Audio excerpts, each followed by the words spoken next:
the winner of Dubuque Wahlert and Crestwood. Good evening, everybody. Along with Roger Reed, I am Jamie Vasky, and Roger, regional dual time for the Hawks as we've become quite accustomed to the Hawks being in the regional duels. One thing I know the Hawks coaching staff and fans don't take for granted, a little bit closer this year, as last year they traveled down to Davenport Assumption, wrestled the Knights in a regional duel final, but tonight they host and should be two pretty good duels for the Hawks if they win the first one.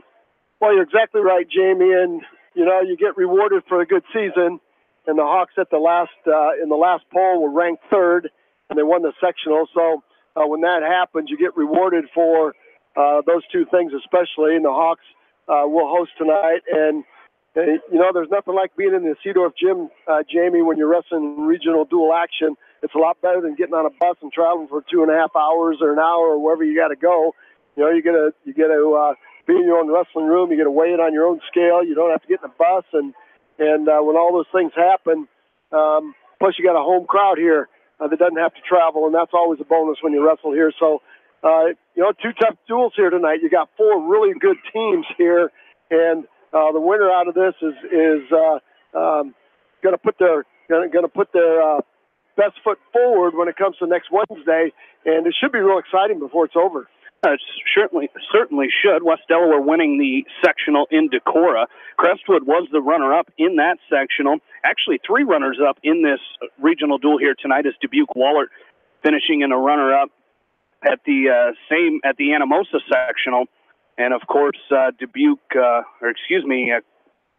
Union was a runner-up in their sectional as well. So the Hawks coming in, as Roger mentioned, number 3 in the state in Class 2A. That other regional semifinal over here with Crestwood and Wahlert, Roger, talking with Coach Voss, we'll have that interview here in just a second, but I tell you what, he can't figure it out. I can't figure out why these two teams wrestling on the right mat to us are ranked 16th and 21st. Yeah, West Delaware had to fight and kick and scratch and claw to win that sectional by 3.5 points. Or 4 points it was. You had to win a couple wrestleback matches to win the sectional to get here. And, Dubuque Wahlert, if you go from 160 pounds up to 285, there's probably not a better second half team than Dubuque Wahlert here. They were ranked really high early in the season, and they've got some outstanding wrestlers on their team, and they've got a shot, Jamie, because of the talent that they've got. They've got a shot to be one of the top 5 teams in the individual tournament.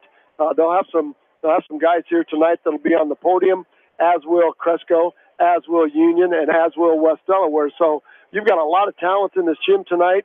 You're going to see some great wrestling, and the team that can put together 14 great matches tonight and do it twice is going to be the team that's going to leave here and represent this regional next Wednesday in the state duels. Absolutely. Well, we will take a short break. We'll come back and hear from the head coach of the West Delaware Hawks, head coach Jeff Voss. Right after this, you're listening to West Delaware Wrestling from KMCH Sports. For all of your auto, home, health, and life insurance needs, it's American Family Insurance Tad Mormon Agency on East Main in Manchester. Best of luck to all the area athletes and coaching staff from American Family Insurance Tad Mormon Agency in Manchester. Your dream is out there. Go get it. They'll protect it. Family fun and great food await you at Lightning Lanes Family Center and Captain and Tennille's Sports Bar. Come out for a fun night of bowling or watch the big game on their 10-foot HD big screen. And of course, great food and your favorite beverages. Lightning Lanes Family Center and Captain and Tennille's Sports Bar on East Main in Manchester. Hey area athletes and coaches, my name is Brooke. I am cheering you on this sports season. Krogman Construction would like to congratulate all area athletes and coaches on a successful season and wish them continued success in tournament action. For all your building needs, call Krogman Construction in Manchester.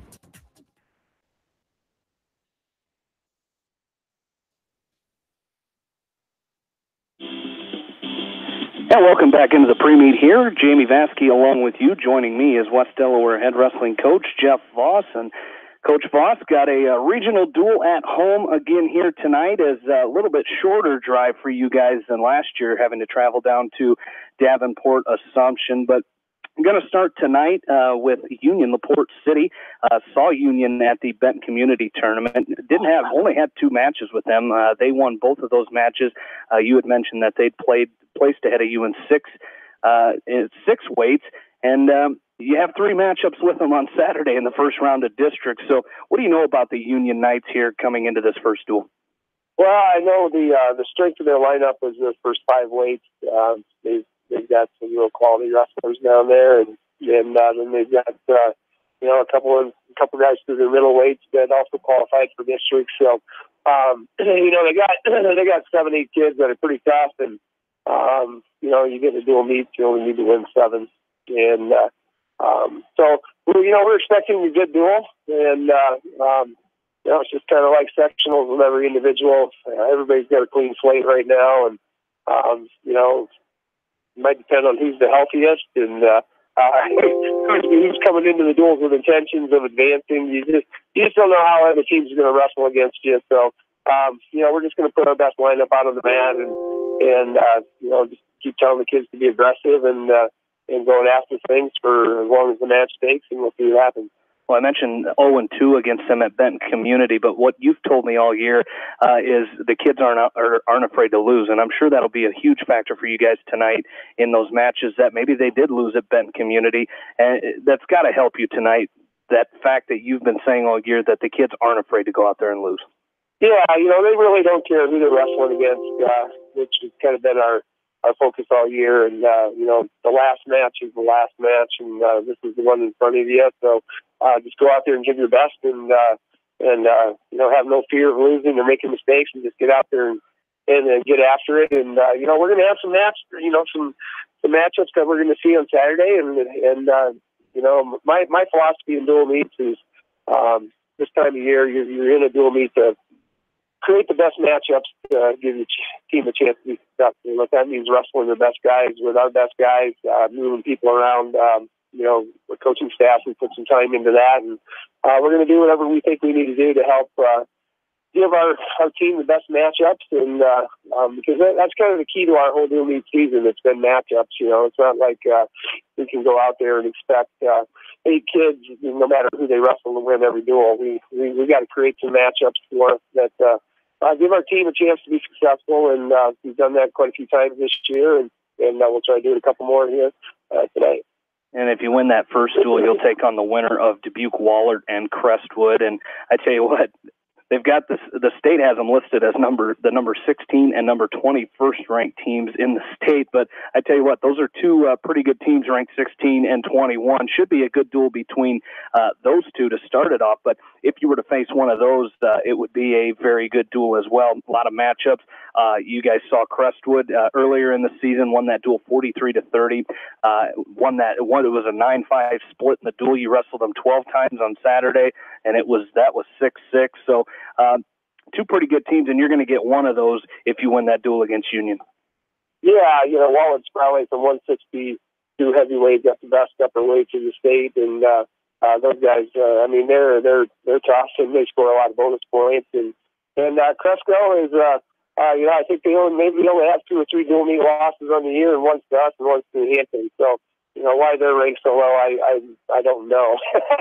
But, we saw at the Battle of Waterloo, and we saw on Saturday the balance that they have, and I think we placed ahead of them in 7 weights, and they placed ahead of us in 7. So, that duel could be a match or 2 either way, and that's kind of the way it was at the Battle of Waterloo. So, it's whatever team we face tonight, from first round to last round, it's going to be a great dual meet, and hopefully things fall our way. But I know we'll have a great crowd here tonight, and they'll be excited to watch our kids wrestle, and I think our kids are excited to wrestle. So I kind of like having this regional duel in the middle of the week. Last week was 5 straight practices, and this regional kind of breaks the week up for us a little bit, which is kind of nice, so the kids aren't just thinking about district all week.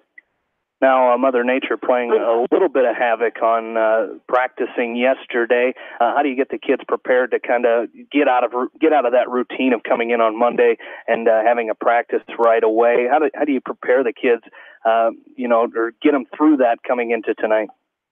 Well, I think one advantage is we had 5 good practices last week, and we had some tough matches on Saturday. So, the fact that we couldn't wrestle at practice on Monday, I'm sure, some of the kids got on the treadmill, got on a bike somewhere, and got their heart rates up a little bit.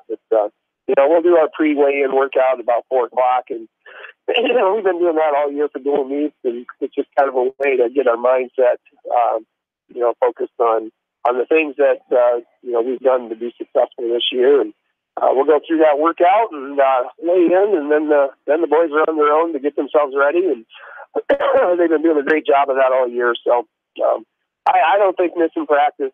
Sometimes having a break is a blessing, and we'll just see what happens tonight. All right, sounds good. Best of luck tonight, Coach Voss, and thanks for joining me. All right, thanks a lot, Jamie. That was West Delaware head wrestling coach Jeff Voss here on the pre-meet. We'll be back with more right after this. You're listening to West Delaware Regional Dual Wrestling here on KMCH. Tonight brought to you by Hauser's Water Systems, Beer and Motors, Meyer Mechanical, and East Buchanan Telephone. Farmers Savings Bank proudly supports all area athletes and their coaching staff. For all your banking needs, visit them in Colesburg, Elkport Garber, Strawberry Point, Arlington, and Aurora, or online at farmersavingsbank.com. Member FDIC. Viafield is your headquarters for all your seed, chemical, and fertilizer needs. They have professional service and quality products needed to bring the best crop to market. Viafield, providing growth opportunity for 18 locations across northern Iowa and southern Minnesota. Animal Health Clinic wishes all area athletes in tournament action the best of luck. Dr. Virgil Borick with the Animal Health Clinic in Dyersville has been serving the area since 1982, tending to the health needs of animals large and small. Animal Health Clinic, 1657 15th Avenue Southeast in Dyersville, open Monday through Friday, 7:30 until 5, Saturday, 7:30 until noon, or call them at 563-875-6083 to schedule an appointment. The Eastern Iowa Shopping News and the Dyersville Commercial recognize the hard work and dedication of all area athletes. Check out the weekly sports section in the commercial for scores and information. The Eastern Iowa Shopping News and Dyersville Commercial, supporting your communities. Edgewood Feed Mill wishes all the area athletes good luck in tournament play. Edgewood Feed Mill, where improved nutrition and modern technology produce healthier food for healthier living. Edgewood Feed Mill, your full feed and grain service and U.S. feed dealer in Edgewood. For fan food, not fast food, visit your after-the-game headquarters, Manchester Dairy Queen. It's quick, it's easy, your family will love it. Manchester Dairy Queen.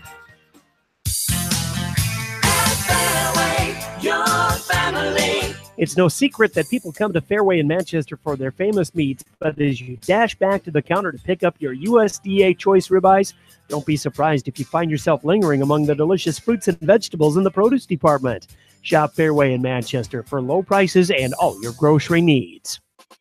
BNS Portables would like to wish all area athletes, teams, and coaches the best of luck in tournament play. They appreciate all the hard work and dedication put forth in the gym and the classroom. Good luck from BNS Portables in Dundee. Head to Fireside Pub and Steakhouse before or after the game or anytime, featuring steaks, seafood, pasta, sandwiches, and even fresh-made pizza. They say it's the best around. Visit them on the web at firesidemanchester.com for a full menu and special offers. Best of luck to all our area athletes, teams, and coaches from your tax professionals at H&R Block in Manchester. Nobody gets more of your money back than Block. Visit them today to get your maximum refund. Guaranteed. Based on maximum refund guarantee, not everyone gets a refund. For details, visit H&R Block at 1208 West Main Street in Manchester. Just like a great coach, State Farm agents like me, Julie Smith, can help you develop a game plan for your insurance needs. Whether it's car, home, life, health, or business insurance, I can dig into the playbook and help you find the affordable coverage you need. For all your insurance needs, call on a winning team. The Julie Smith State Farm Agency in Manchester. Stop by Dyersville Comics and Games, your local comic book and gaming store today. Gaming events go on daily, and there is a great selection of comics and games to choose from. It's definitely worth a stop. Dyersville Comic and Games, located on 2nd Avenue Southeast in Dyersville. Best of luck to all area athletes and coaches on a successful season.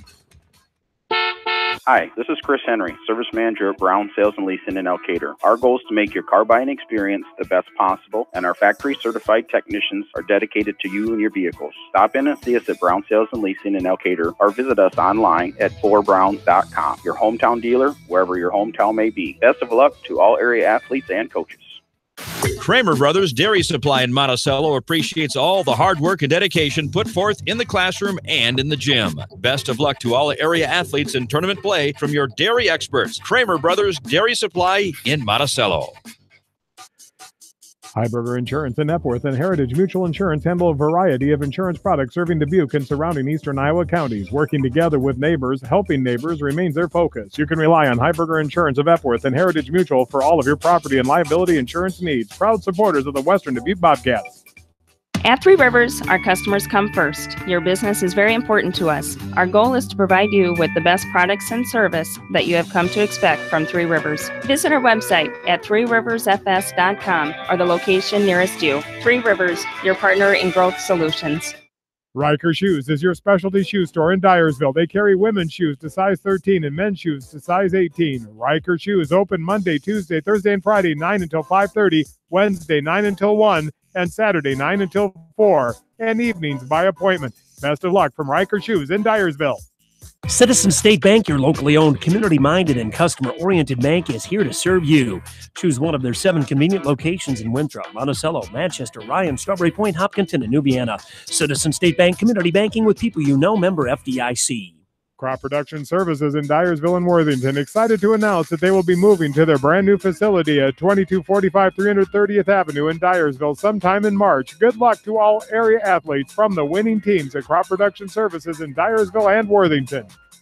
This is Jamie Vaskey, the voice of the West Delaware Hawks, and I've had the chance to review the Good Neighbor Society's playbook, and I got to tell you, they are friends in your neighborhood, designing plays to get you home fast. If you need help getting back in the game, contact the Good Neighbor Society Rehab to Home team at 563-927-3907.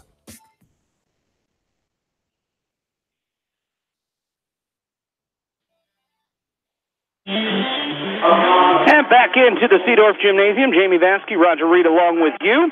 We are ready to go. Wrestling action. We will be starting at heavyweight tonight in this first duel. The second duel will start at 106 right away.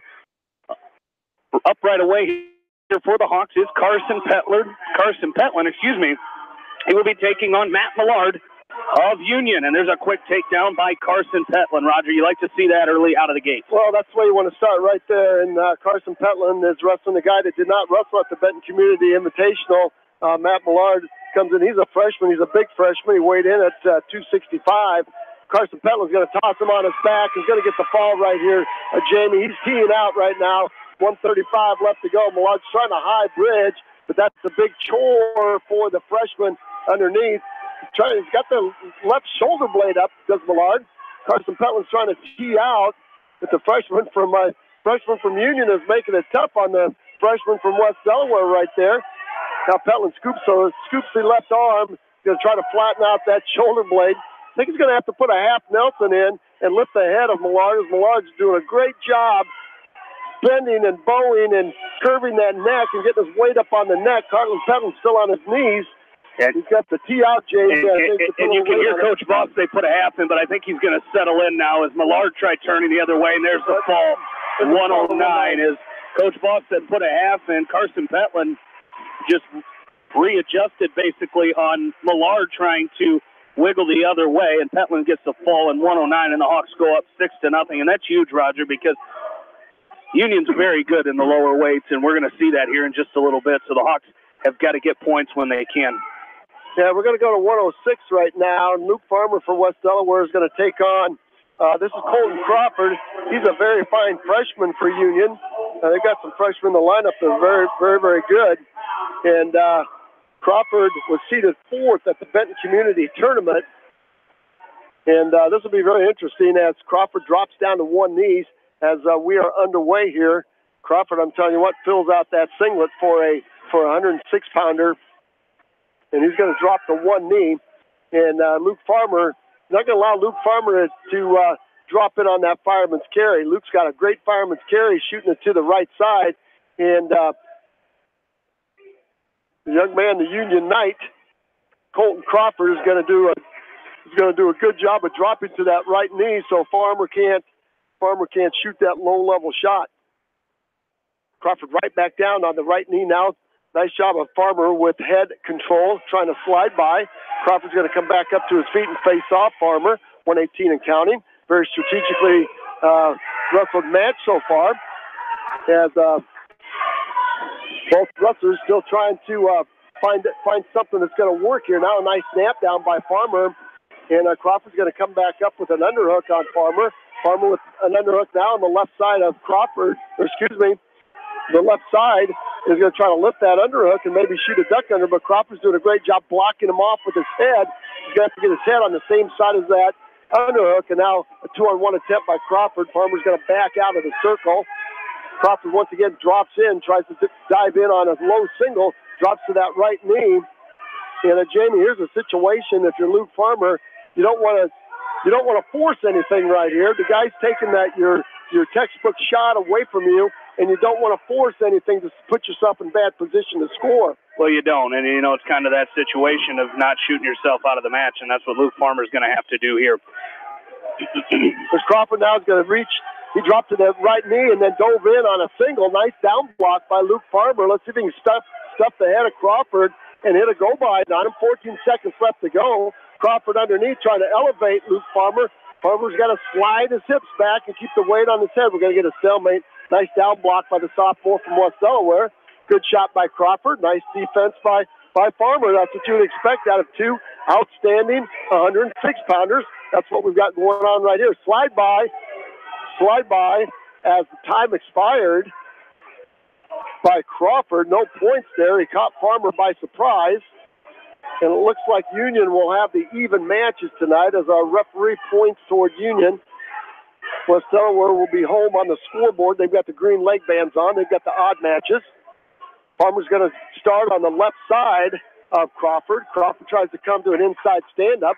Farmer doing a nice job being heavy, making the freshman carry his weight. Farmer now draped over the top of Crawford with a hard crossface from left to right, trying to set up a crossface cradle. Farmer gets a little bit high riding. Crawford's going to reach back and grab that left knee of Luke Farmer. And Farmer's going to have to sag and pick up that outside ankle and hip into him. Crawford showing some strength here.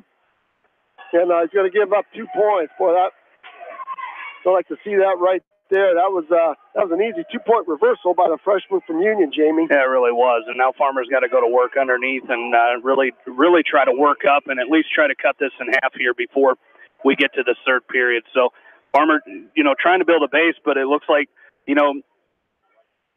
Crawford looks like he's kind of got that tilt mentality when he gets on top here. I think this may be one of the matches on Saturday, Jamie, if I'm not mistaken. No, not a match on Saturday. I think it's 120, 126, and there's one more, huh? There's a chicken wing on the right side by Crawford, trying to dig an inside wrist on the left. Farmer doing a nice job keeping that outside hip up.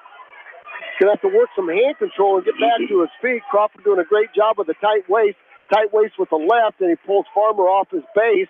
Now Farmer's on his stomach. Crawford riding parallel. Farmer trying to get his hips up and head up, and we're going to get a stalemate by our official.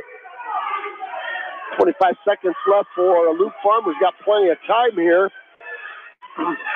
Plenty of time with 25 seconds left to go to get back to your feet. There's the set. There's the second set. There's the whistle. Farmer now trying to work some hand control underneath. Spiral ride by Crawford from left to right has got Farmer broken down again. Looks like Crawford was trying to put a cross body right in on the left side of Farmer. Farmer blocked him off, but Crawford from Union, Colton Crawford, content to ride that tight waist, and he's got the long arm to wrap himself around. And let's see where Luke Farmer's got to go. He's got to go neutral. Yeah, he wasn't really even close to coming out from underneath there. So you gotta go neutral. But now Luke Farmer's got it. He's going to go down to a knee, which he's going to do right there. So if you're Luke Farmer, you got to try to just fight that off and find a good shot. Well, they had a good snap down first, Jamie, in that first period, but you got to be real physical with it. And that catch Crawford when he's coming, he's going to lunge at you, and if Farmer could catch him in that lunge and snap him down, he might have an opportunity for a snap and spin and hit that go behind, block and go behind. Duck under attempt by Crawford. There's a long shot by Farmer. Crawford kept his head in there and blocked Farmer off. There's a slide by Crawford. Farmer blocked him off, 117 and counting. There's a long single shot by Farmer. He's in deep. He's going to spike the right leg of Crawford. Let's see if he can shove it. He's got it shoved. Now he goes around the head. He's got the freshman from Union in trouble. Luke Farmer's got a drive cradle. Might be a fall here if he can flatten his hips out. Referee looking close. If you're Luke Farmer, that's a great place to be. There's the fall. There's the fall by Luke Farmer in 5:04. That's just what the doctor ordered right there, Jamie Vasky. Colt Crawford gets up and he's just beside himself. He smacks himself in his head. I'll tell you what, that's Luke Farmer, Jamie. You called it being opportunistic on that inside single. And once he got that leg shelved, he immediately went to the head, locked that drive cradle up. Well, he took advantage as Crawford tried reaching down for his leg, and when he did that, he brought that head down and tried to pick up Luke Farmer's leg, and that was advantage Luke Farmer. He went over to that cradle, locked it up, and I tell you what, do you think this place isn't excited about the Hawks having a chance to get back to the state duels tonight? This place is packed with Hawk fans. That whole section, they're overflowing into the Wahlert section a little bit here tonight, and they're excited for the Hawks having a chance here as we move up to 1-13. It's going to be Evan Woods taking on Lincoln Mellert. Okay, he's a freshman, so opportunity for West Delaware here to take a little bit bigger lead, Jamie, because Peyton Hellman, who wrestled at the Benton Community Tournament, he's a senior. He was 18-5. He made it all the way to the semifinals. And they may be trying to play the matchup game with the Hawks here, too. You know, they may move Hellman up to 20 and move Jack Thompson up to 126. So I know Union was counting on a big win there at 6, Jamie. So, you know, you're talking about a 9-point swing there. There's a nice job by Woods. You might have a, oh, just missed it. There's a headlock by, Woods was trying to hit. Nice job, Evan. Nice job, Evan. Scramble by Evan Woods. Right there, Jamie. That was being thrown. Yeah, Evan Woods, you know, he went to that whip over and he came up to his feet and he was still trying to force it a little bit. And Mellert did a good job. He threw a headlock, got Woods down to the mat, but didn't have control. And Woods did a great job getting up right away, grabbing the leg, and coming back and picking up a takedown of his own. So that's a nice job on starting. Now he's doing a great job being physical on top. Tell you what, Jamie, you saw that fall. Did you see the orange and black faithful to our left there? Everybody was on their feet. Tell you what, that's that home field advantage you got here. And the Hawks are going to need that before this night's over. 20 seconds left to go on the clock. Evan Woods up on top, 2-0, and he's riding tough. Now we're going to get stalling. We're going to get stalling against Lincoln Mellert underneath as he is all based out. Now he comes to a knee slide to a stand-up. Woods is going to bump him forward. And short sit now by Mellert. Woods is going to try to snap him back. That's going to do it for period number 1. Yeah, 2 really good officials here tonight. State meet officials. You got Lenny Mays doing the West Delaware and Union dual meet. Lenny from the Coggin area. And over here you got Greg Becker from the Waterloo area doing the Dubuque, Wahlert, and Crestwood meet. So 2 really good officials here tonight.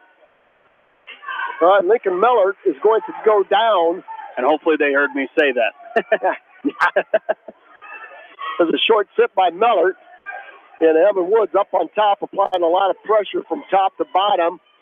And he's going to force Mellert to go back to his base. Now, Woods is going to drive Mellert off his base. We got, in between the 2 mats, we've got, this kind of set up like the Battle of Waterloo. We've got the mats are split apart. We've got the Cresco and the Union teams in between the 2 mats. There's a sit-out turn-in by Mellert. We're off the edge of the mat. Maybe a 1-point escape by Mellert. No, both of them off the edge of the mat, so back to the middle we go. And Union comes in here, head coach Bart Mellert. Assistant coaches are Pat Hogan, Kurt Hilmer, Kyle Kriz, and Kirk Crawford. Crestwood comes in, head coach Keith Slifka. His assistants are Justin Denner, Gary Steffen, Jerry Steffen, and Keith Anderlich. And for Dubuque Wahlert, it's Joel Allen, the head coach, as his assistants are Jeremy Buffelli, Eddie Leonard, Bill Kelly, Gerard Roman, and Taylor Lopez. And, of course, for the Hawks, 23rd-year head coach Jeff Foss, and his assistants are Chris Lenz, Scott Litter, Pat Phillips, Mitch Payton, Brian Klaus, Dale Meyer, and Caleb Studebaker. It's a nice stand-up by Mellert. He's going to turn in and face Woods, and Woods is going to drop in on a single and cut across to a double, but as he cut across to a double, they were both off the mat. So we'll get started back in the middle. Like to see Woods go back on his feet.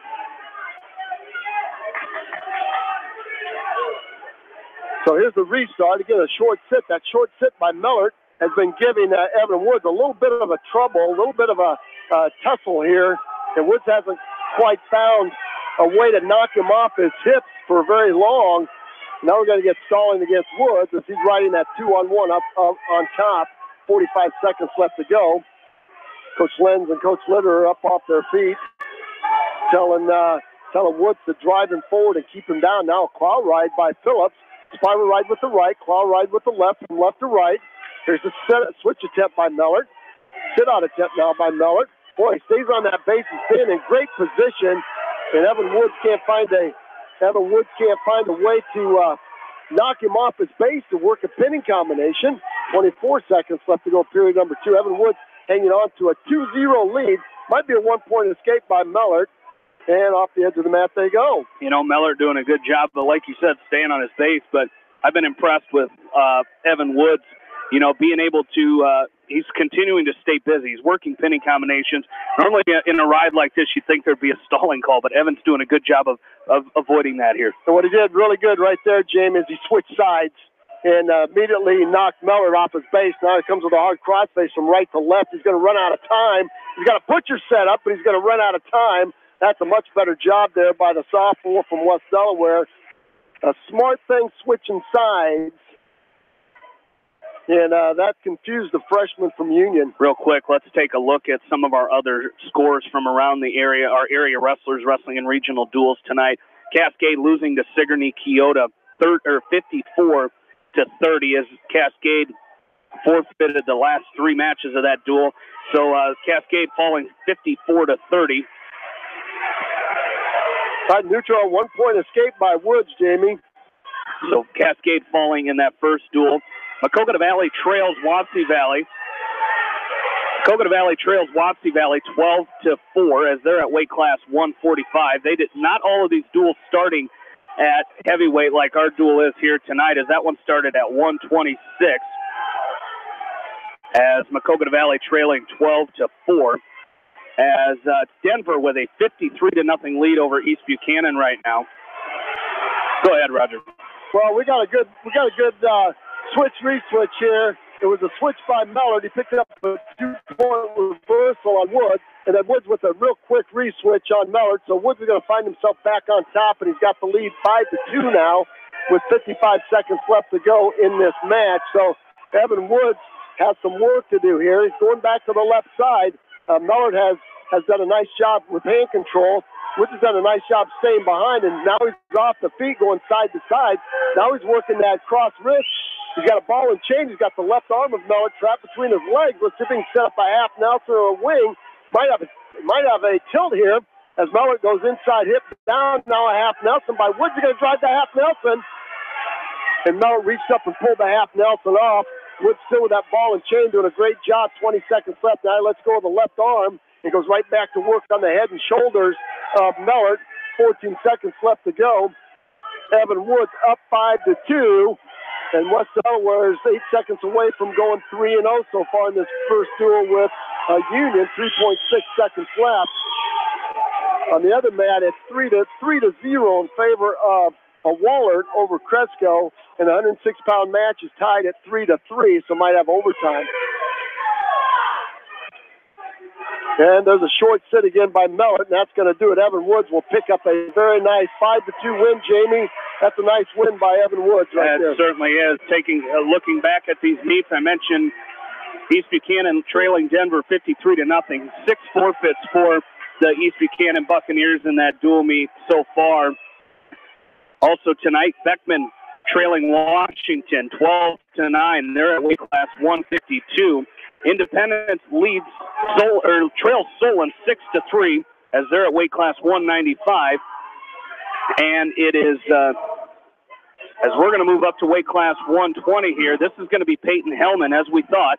He's going to move up to weight class 120 and wrestle Riley Dolan. So we will not see the first round matchup from Saturday between Dolan and Jack Thompson of Union. So they're going to move Hellman up to 120 here to wrestle Riley Dolan. Again, the Hawks lead 15-0. Hawks started with 2 straight falls, one from Carson Petlin, one from Luke Farmer, and then a 5-2 win by Evan Woods as the Hawks up 15-0. Well, a very strategically wrestled match here to start with, Jamie. A lot of hand fighting. Both of these wrestlers, you got a 113-pounder Peyton Hellman moving up to wrestle 120. Doesn't look like he's given up much size to Riley Dolan. So Dolan hustles back to the center of the match. Waller wins that match in overtime. They're up now 6-0. There's a long shot by Hellman. Dolan trying to get a whizzer in, having a tough time. He's trying to stuff the head of Hellman. Hellman reaches and pulls that right leg up. Now he's going to back trip. He's going to drive Dolan over to his backside and pick up the first takedown of the night for the Union Knights. Hellman working a tight waist with the left, a chop with the right. He's going to drive Dolan off the edge of the mat. So we'll go back to the middle of the mat here with 55 seconds left to go. Hawks up 15-0. Union looking for their first win here. Union trying to play the odds here. Moving Hellman up, and you don't know, Jamie, if, with the weather we had yesterday, maybe Union didn't have an opportunity to practice, and Hellman didn't make 13. He's a big 113-pounder, I can tell you that. He was seeded, Peyton Hellman was seeded fourth at the Jerry Eckenrod Invitational, and he was beaten by Heath Moyer 4-2 in overtime. So, back to action we go. 31 seconds left to go. They did get an extra pound tonight because of the weather yesterday. Yep. So, I'm sure that helped everybody out. Riley Dolan, Crestwood, I believe, has tied that duel 6-6 with a fall at 113 pounds as they move up to weight class 120. Again, the champion or the winners of these first 2 duels will wrestle each other as Crestwood will take a forfeit at 120. So they will move up 12-6 now. Again, our coverage here tonight, our West Delaware Wrestling coverage here on KMCH tonight, brought to you by BC Land Service, Rivers Edge Construction, Kleesner Sanitation, Edgewood Feed Mill Construction, and Ellis Implement and Outdoor. We appreciate our sponsors of West Delaware Wrestling here tonight as we encourage you to get out there and shop locally and support those local businesses as we go to the second period here with Riley Dolan and Peyton Hellman. Dolan trailing 2-0 here as it's Dolan's choice to start the second. He's going to go down here. Well, that was a very nice stand-up, Jamie. He came right to his feet. He split the left hand of Hellman, and he couldn't quite get the right hand that was around his waist off, and Hellman dropped in on a single. There's another stand-up by Dolan, now a back trip by Hellman. Hellman's got a tight waist with the right. He's working the head lever on the left side. Now a chicken wing. Now a bar. He's got the left arm of Riley Dolan wrapped across his back, and he's trying to hit that whip over. Dolan doing a nice job with getting that left arm back to his feet as Dolan, then a back trip by Hellman, and Hellman is on top. I tell you what, Riley Dolan doing a great job with his hips. Doing a great job with his hips, getting his hips up, and now we're going to get potentially dangerous as Hellman came back with that bar and got it past 90. Think you could take him? I tell you what, he looked pretty... little kid just walking up and sizing Roger up with a Dubuque Wahlert Golden Eagle singlet on. What would you say? Those kids are 4 years old? Yeah, I would say so. They got their singlets on. I think they might take us. They are ready for action. Tag team Cresco with the fall. They're going to go up 18-6 now. Back to action we go on mat number 1 to our left, the orange mat. Orange mat, orange inside, black on the outside. There's that head lever again by Hellman. Tight waist with the right, head lever with the left. He's trying to run the head lever. Got a half Nelson on the right now, trying to throw Dolan to his back. Good hand control by Dolan as he peels the half Nelson off. Hellman will jump to the left side again. Dolan up on all fours. Let's see if he can get back to his feet with 45 seconds left. It's only 4-2. He's got a great opportunity here to get back in this match. Back to his feet goes Dolan, and Hellman trying to tilt now as he's got a cross wrist tilt, trying to dump Dolan to his left side. Dolan goes belly down, chest down. So Hellman will have to try to reload it. 26 seconds left to go, second period. Again, Riley Dolan doing a great job here, fighting off the senior from Union. And Dolan to his feet, working some hand control. Hellman's going to drop in on a single. Dolan out, trying to kick free, trying to mule kick free. Hellman goes back to his head. And once again, Riley Dolan. Great movement, Jamie, by the freshman from West Delaware.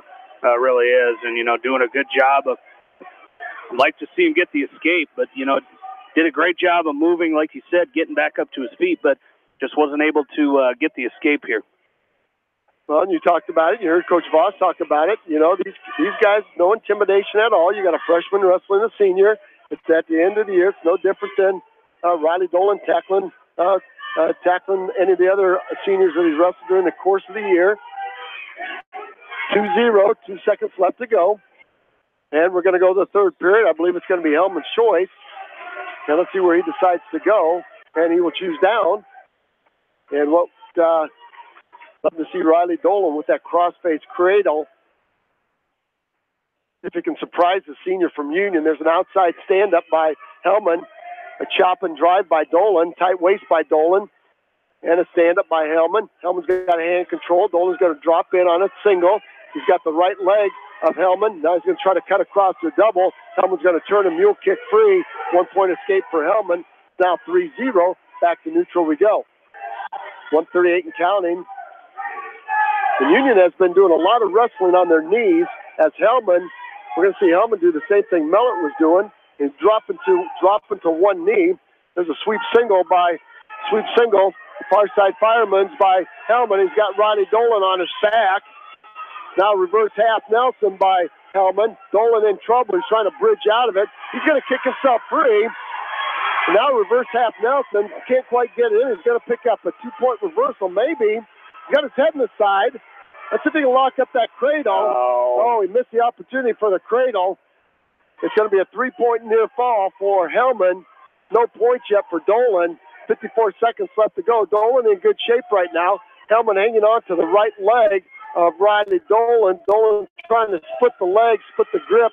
Probably going to get a stalemate right here as Hellman is belly down. And he's got the right leg. Riley Dolan trying to reach back and grab an ankle. Now Hellman up on all fours. Dolan's got to come with that whizzer. No whizzer yet by Dolan. He's trying to step ahead. And Hellman's going to come out the back door and end up on top. Boy, oh boy, that was an opportunity right there, Jamie. Yeah, I think he tried sticking with that reverse half Nelson too long, and then he didn't spin around and get the reversal. So now if you're Riley Dolan, you got 26 seconds. You got to get out, try to prevent this major decision as he's down 8-0. That's a nice stand-up by Dolan. Chop, tight waist again by Hellman. Chop with the right. The chop with the left, tight waist. There's a cradle now by Hellman. Got it locked up. Dolan's trying to work his left arm, and Hellman's going to load Dolan up. And a high bridge now by Dolan. Hellman's not going to get the fall, but he's going to get 3 near fall out of it. Hellman trying to adjust and use that bottom knee to push the hips of Riley Dolan away, but it's going to be an 11-0 major decision for the senior from Union. So that'll put the Union Knights on the board with 4 points. It'll be 15-4 now as we go into weight class 126. And we'll see who Union brings to the mat. Yeah, with that, we'll take a short timeout. We'll come right back with more from the Seedorf Gymnasium. You're listening to West Delaware Wrestling from KMCH Sports. All Seasons Auto Body in Monticello specializes in body repair and painting on all makes and models and works with all insurance companies and offer lifetime warranty. Open Monday through Friday and Saturdays by appointment. Best of luck to all area athletes in tournament action from All Seasons Auto Body in Monticello. The Edgewood Reminder is proud to support all the area teams in athletic action and appreciates their efforts in the classroom and during sports. Check out all the sports photos in each week's issue of the Edgewood Reminder.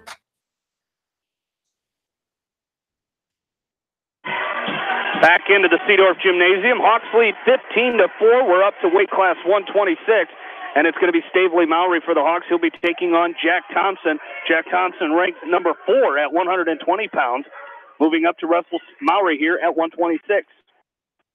Yeah, and I think he beat Grayson Kesterson, Jamie. I think he was the champion at the Benton Community Tournament. Kesterson's, I think, at 13. Yeah, Kesterson was at 20. Oh, was he that day? Yeah, he was at 20 that day, and I think Thompson beat him in overtime. So Jack Thompson is the real deal, and he's gonna shoot a fireman's carry, actually a far side fireman's. Got that far arm and then near leg, and he's going to dump Stavely Mowry on his right side and pick up the 2-point takedown. And now he's got his right arm trapped underneath in that cross wrist, maybe looking for a tilt. Mowry doing a good job, staying in great position, staying wide underneath. The referee's going to talk to Stavely about building his base. Mowry now up on all fours. Thompson's going to ride the the left side. Tight weights with the right. Now he's got a chicken wing with the left. Now Thompson goes from left to right, circling the head of Mowry, maybe a half Nelson on the right side, and stack Stavely Mowry up. 25 seconds left to go. Mowry doing a great job staying chest down, Jamie. I don't know how he's doing it, as Jack Thompson's got a chicken wing in, and he's blocking the right hip. He's blocking the right hip of Stavely Mowry, and Mowry is really fighting that off and doing a great job. So we got a little bit of blood. Stavely Mowry's got a bloody lip, so he's going to go to the blood corner there, Jamie. Absolutely. And while he does, we'll remind you that West Delaware Wrestling here on KMCH brought to you by Steve Moyle Masonry, Dunlap Motors, Gary's Towing, Precision Collision, and Hillside Sports Bar and Grill. Take a look at some other scores from our area teams wrestling in regional duels tonight. Coconut Valley trails Wapsie Valley 22-4 as they're at weight class 160. Denver now with a 59-3 lead over East Buchanan. It is Washington with a 21-15 lead over Beckman. Independence trails Solon 21-3. And our dual meet to our right here, it is Crestwood leading 18-6 over Dubuque Waller. Roger? Well, Jamie, Stavely Mowry got that lip fixed, and he went to the blood corner there, got it all taken care of, and now back to work. There's a nice stand-up by Mowry. He's going to try to turn and face Thompson, and he does, but time's going to run out, so no points, but that's great movement by the freshman from West Delaware. It's going to be Mowry's choice. He's going to defer over to Thompson. And it looks like Thompson will choose down. And Stavely wanted to go down, but he looked over to the coaches, and they all went defer. So Thompson will go down. Mowry will ride the left side. There's a quick stand-up by Thompson. Mowry's latched around. He's tightened around. Now he's going to try to lift and return Thompson. Thompson blocks him off. There's another lift and return by Mowry. Thompson blocks him off again. So Mowry will drop down to a single on the left side. He's going to have to climb up, or he's going to get dinged for stalling. Thompson stuffing the head of Mowry. Mowry trying to climb the ladder there and get back around the waist. Referee's going to let him wrestle here. 132 and counting. Mowry only down 2-0. Thompson now trying to go over the top of Mowry, get into a scramble situation. Mowry now with his head trapped between the legs of Thompson. Thompson stuffing the head. Thompson now breaks the grip, and that's going to be a 1-point escape for Jack Thompson here. He'll take a 3-0 lead with 1:14 left to go in period number 2. Hard collar tie by Mowry. Jamie, we've seen that Stavely Mowry win some nice duck under by Thompson, and he's going to cut the corner on Mowry and pick up a 2-point takedown. We've seen Stavely Mowry be able to take some really good wrestlers and slow that pace down enough to stay in the match. Yeah, we really have. And I tell you what, he's been in some, like you said, he's been in some dogfights, some close 1- and 2-point matches throughout the entire season. And I tell you what, working here, you try to get back that lead here as you're down 5-0, 35 seconds left to go in the second period, and just you're going up against a real good kid, and you know that. But that's what Coach Voss has said all year. These kids aren't afraid to lose. They're not afraid of they don't care who they wrestle. They just go out there and wrestle hard. And I think that's another situation here with Stavely. A chicken wing on the left side by Thompson, a short sit by Thompson, a snapback attempt by a short sit by Mowry, snapback attempt by Thompson, and Mowry almost came to his feet there, and Thompson quickly drove him back to all fours and down. So we've got 1 second left, and that's going to do it. 5-0 lead for Jack Thompson. Let's see where Stavely Mowry goes. He's going to go down now to start the third period. 15-4, West Delaware in the lead. Started this match with a fall at heavyweight, a fall at 106, and a decision at 120.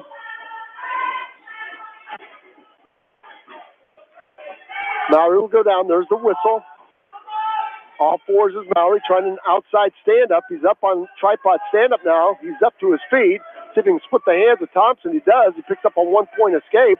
Arm drag attempt there by Thompson. Thompson working that 2-on-1. He's got the right arm of Stavely Mallory tied up. Now he drops in on a single. Mallory's going to face him off. Good balance there by Mallory to fight off that. Now Thompson's going to snap and spin and hit a go-behind and pick up a 2-point takedown. 7-1 now. Surprised Thompson isn't going to cut him loose and go again. I thought he was trying to, but he's going to look for the fall. They had a head lever. He tried to run the head lever on the left side. Mallory showed some strength and flexibility as he snapped that left arm down. 112 and counting, 7-1. The Knights need some bonus points here. Stavely Mallory doing a great job preventing the bonus points so far. Over the top is Thompson. I think he's going to go out in front and let Mallory loose. No points yet. Mallory facing Thompson off. Thompson might be trying to set that whip over up, Jamie. Nice job by Mallory. He's going to score one, and he came up with a 2-on-1. He had the right arm of Thompson tied up, and the Thompson had to shake that loose. 40 seconds left to go. It's 7-2. Stavely Mallory needs a big takedown right here. Thompson is Mallory in reverse gear right now. Yep. Mallory in reverse gear. He's going to get warned. He's going to get warned for stalling, as is Stavely Mallory. So, still 7-2 now. Just under 30 seconds left to go. Tell you what, Jamie, this would be a huge talk about a good team effort here. There's that duck under again by Thompson. He tacks the right side of Mallory, and he's going to pick up a 2-point takedown as he goes behind the hips. Now half Nelson by Thompson. Thompson trying to drive that half Nelson, and Stavely Mallory plays the wet noodle underneath, and Thompson not able to drive the half Nelson over. It's going to be a 9-2 decision. Tell you what, Jamie, that's a great battle by the freshman from West Delaware against number 4 ranked Jack Thompson, the sophomore from Union. Great fight by Stavely Mallory. And it was, and not giving, you hate to say you weren't out there just to not give up a major, but he did, and that's huge for the Hawks. So this is going to be, we're going to move up to 132. It's going to be Ryan Phillips for West Delaware. He'll be taking on Lake Laban of Union, and I tell you what, this is Ryan Phillips. I can imagine is going to be a very determined individual here these next couple weeks if the Hawks continue here and make it to the state duels. He's coming off of that concussion he had the Saturday of the WAMAC invite. And I tell you what, he could be a man on the mission here for the Hawks, having to miss the sectional tournament and not be able to qualify for district. So I think he could be on a mission here in these next couple weeks. Well, he's wrestling a very good wrestler. Lake Laban is a sophomore, 18-5 in the Bent Community Tournament. And Ryan Phillips out early with a very nice 2-point takedown and a 2-point near fall. He's got a chicken wing on the right side, trying to load that chicken wing up. Laban is going to find the edge of the mat and wiggle himself off. Well, there's nothing worse than having to sit through all day Saturday, Jamie, as a junior that's ranked with high expectations and probably a podium placer at the state meet. And you got to sit there and you got to watch your teammates. And you're right there. He's got something to prove here, and he's looking for another match tonight and then 3 next Wednesday at the Well. Chicken wing now by Phillips as we're back underway here. Chicken wing on the right, trying to scoop it inside wrist on the left. Lake Laban underneath, got both of his arms locked underneath to try to keep Phillips from running that wing. Phillips trying to tighten that chicken wing up on the right and maybe set a double wing up. We'll see what he does. He scoops a half Nelson. Now he's going to try to run that. Now a half Nelson by Phillips. Now he's going to run the half Nelson. He's got him stacked up. Could be a fall. There's the fall in 128. The junior from West Delaware, Ryan Phillips, in 128 with a fall over Lake Laban. 21-7 now is our meet score, and you couldn't have scripted it any better than that, Jamie Vasky. No, you really couldn't, and I think you're going to be you could see a lot of that from Ryan Phillips here in the next couple weeks as getting ready. You know, like we mentioned, not being able to wrestle at that sectional tournament is they're going to move up. They're going to move Jacob Hill up from 132 to 138. And I think the reason they're doing this is 152-pounder John Millard is out of the lineup tonight, so probably trying to move everybody up to at least have a wrestler out there at each weight class. Yeah, there's nothing worse than giving up 6 here in the regional duels, and seen some of our other 1A schools do that tonight. And it's very hard to come back from that. There's an early takedown by Cole Engel as he's taking on the freshman. This is the freshman, 132-pounder Jacob Hill. And Cole Engel's got a chicken wing on the left side. He's going to try to crank that over. He's got it blocking off that right shoulder.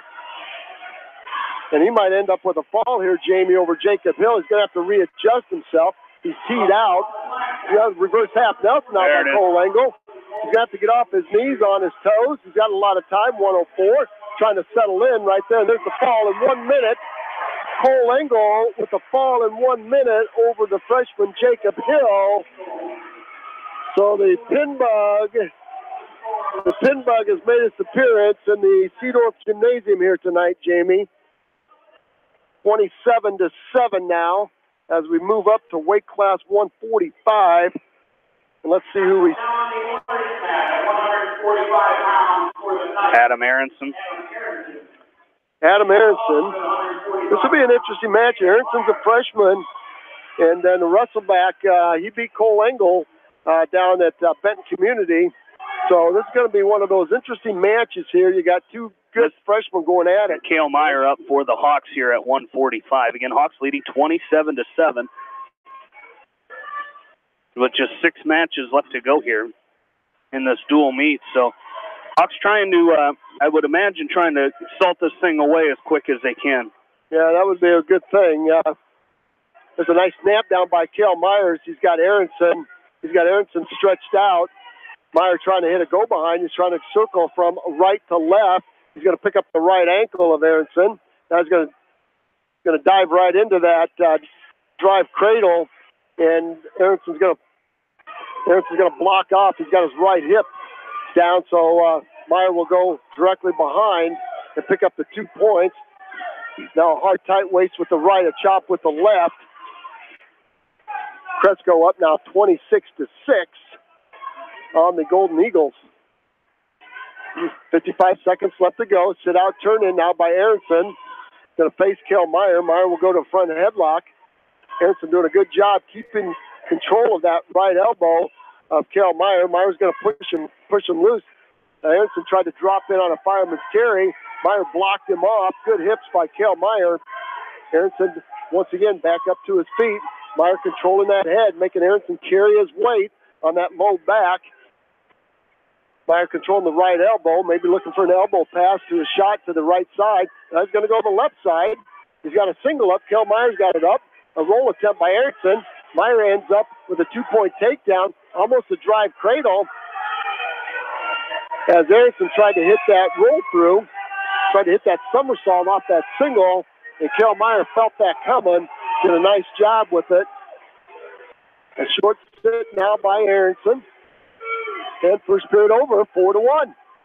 Yeah, good first period there by Cale Meyer, Gave up that escape, but went right back in and got another shot in and got another takedown. So great job by him as we go to the second period. Another dual meet in the books here tonight. As we mentioned, Sigourney Keota defeating Cascade tonight 54-30.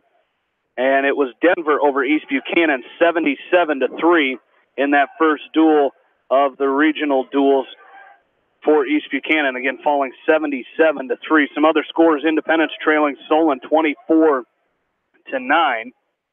Also, it's Washington over Beckman 27-19 right now. And it is Wapsie Valley over Maquoketa Valley 26-4. And our dual meet score over here, as you mentioned, 26-6 in favor of Crestwood. Well, Cale Meyer chose down Jamie, and Aronson very good with the cross body ride, and he threw that leg in right off the whistle. It's kind of frustrated the freshman from West Delaware just a little bit, as he's got Cale Meyer stretched out. He's trying to scoop the left arm of Cale Meyer. Meyer doing a nice job with hand control. We're going to get a stalemate. And back to action we go. Coach Voss now up out of his chair saying, hey, get back to your feet. Get back to your feet where you are at your best. There's Meyer with a nice inside stand-up. Aaronson's going to try to drop in on a single. He does. Got the right leg of Kel Meyer picked up. Meyer with a hard whizzer. Meyer trying to step the head and trying to put some weight on that right leg. Aronson carrying all that weight. Meyer steps down. Now Meyer tries to drop it on a single. Bear hug by Kel Meyer. Let's see if he can hit the trip with it. Double overhook by Aronson. Got to be careful if you're Kel Meyer. Tried to hit the bear hug and couldn't quite pull those hips down low enough to end up on top of him. Meyer now with an underhook. He's going to lift the underhook on the left side, drop in on a single. Nice whizzer by Aronson. Shin whizzer by Aronson. Meyer's going to try to work his way out of it. Meyer now picks up that. Now nice back trip by Myers. He picked up the left leg and back tripped him. Meyer still trying to work that drive cradle on the right side, but Aronson not giving Meyer anything to work with. 11 seconds left to go in period number 2. Meyer up now 7-0. A short set turn in, and Aronson's going to pick up 1 point. Meyer dives in on a single, and as time expires, no points for Cale Meyer. Aronson's choice. He will choose down to start the third period. Now, a situation here, if you're Cale Meyer, maybe try to ride him a little bit, maybe turn him, but those takedowns have come pretty easy for Cale Meyer here, and if you maybe start working on that major decision, maybe letting him loose and going back to work on your feet. Well, he's had his way with that single leg, so we'll see what happens here. Tight waist, far ankle by Meyer. And we're probably going to get potentially dangerous as he's got that. We'll get potentially dangerous right there. Is that left ankle, that left foot of Aronson from Union went outside his frame of his body. So a referee quickly on that. Johnny on the spot there. We're going to get a caution against Cale Meyer for starting before the whistle. So a little bit too eager to get it going. Another win by Cresco there, Jamie. 29-6. 30-6. So Wahlert must be counting on their upper weights to get them back into this match.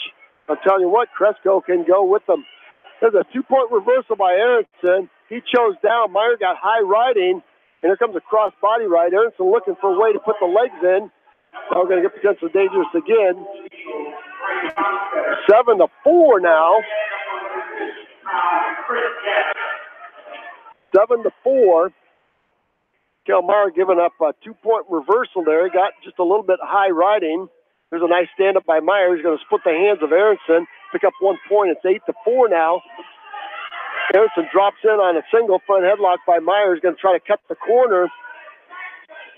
Got his head right in the hole there, and he's going to pick up 2 if he can go behind.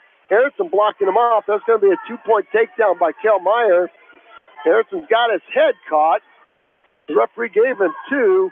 Cale Meyer's got a chicken wing, but he's got his head underneath and between the body of his right arm and Aronson's right arm. So he'll quickly pull that out. He keeps the chicken wing on the right side. He's way up on the shoulder, so it's going to be kind of tough. And, I'm still, Cale Meyer's had 4 takedowns in this match. You thought maybe he'd go to work on his feet a little bit, but he's working on a turn here. He's got that chicken wing. Well, he just stayed with it, Jamie. He was very persistent with it. You were right. He was high with it, but he went back elbow to elbow and posted that far shoulder. He's going to pick up 3, and Aronson's going to roll out of it. And Meyer's going to come back through the legs. And let's see if he can maintain control here with 11 seconds left to go. Meyer's working on a major decision right now, 13-4. That's a solid match there by the freshman from West Delaware with a major decision, Jamie, 13-4. That's a great win for Cale Meyer. Yeah, it really is. Getting that turn late in that match and getting the bonus points there was huge for Cale Meyer and really setting the Hawks up here down the stretch as they lead now 31-7. As Mitchell Mangold will come up here for the Hawks, get his opponent here, as I would assume. Yeah, they're going to keep moving everybody up. So this is going to be Gavin Miller. Gavin Miller here for Union. And that's got to be tough for these Union wrestlers, is everybody has wrestled up a weight, and you're giving up weight every time you bump up. So Mitchell Mangold, nice fireman's carry there, going to try to finish and pick up a takedown here. You know, looking at the program, Jamie, from the Benton Community Tournament, and Gavin Miller not in at 145. He's listed at 145 and not in the program at 152. Well, 52 so, should have been maybe John Millard. Nobody. They didn't have anybody, huh? Not yet, John Millard, yep. And he is out tonight, as he did not weigh in this dual meet here tonight.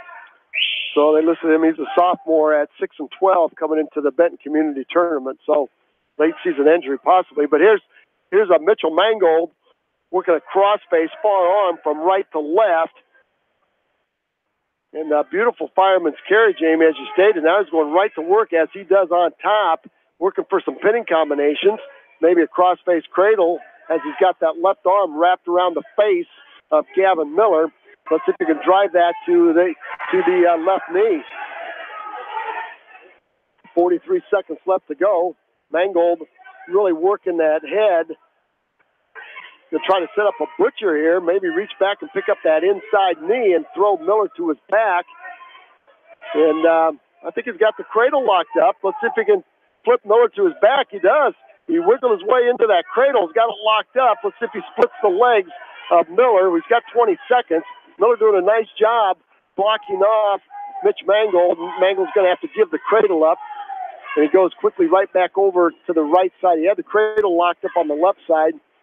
And sometimes when you get that cradle locked up on your weak side, Jamie, it just doesn't feel right when you try to run it. Yeah, and, you know, it's one of those, that cradle is one of those you've really got to be careful, because if a guy pops his arm out and he's able to bump into you at all, you know, the chances are pretty good that you could end up on your back. So Mitchell did a good job. He did a good job that time, just kind of letting it go and going back around behind, as it'll be his choice to start the second. He will go down to start the second period. Don't forget, if you're looking for West Delaware girls basketball tonight versus Anamosa, they will be on at 7:30, and that will be on KMCH.com with John Swisher and Bill Logan up there, as they will have that dual meet, or not that dual meet, they'll have that basketball game for you. Swish in the old Hawks Nest tonight, him and Bill over there soaking in the heat waves of the old Hawks Nest. I told Coach Voss on Saturday we could trade them, and we'll go up there and wrestle a duel inside the old Hawks Nest. But a nice reversal there by Mitchell Mangold. Voss said he was not against it.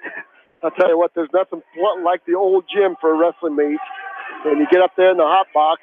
Now Mangold's got the cradle locked up on his strong side. He's got Gavin Miller on his back. Could be a fall. There's the fall.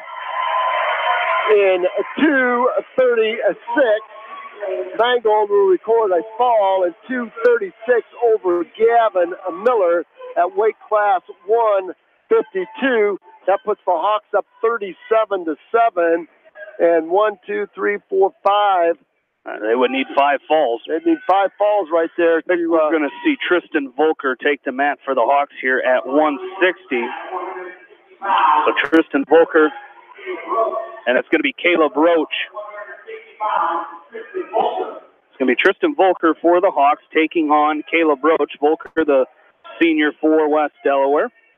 Roach is a junior, Jamie. And he lost Austin Hellman from Don Bosco. And Roach was beaten 6-3 by Seth House from Independence in the wrestleback. So worthy opponent here from Union for Tristan Volker. So talked to Tristan Volker a week and a half ago at the senior meet here, Jamie, and who'd have thought he'd be right back here wrestling and going.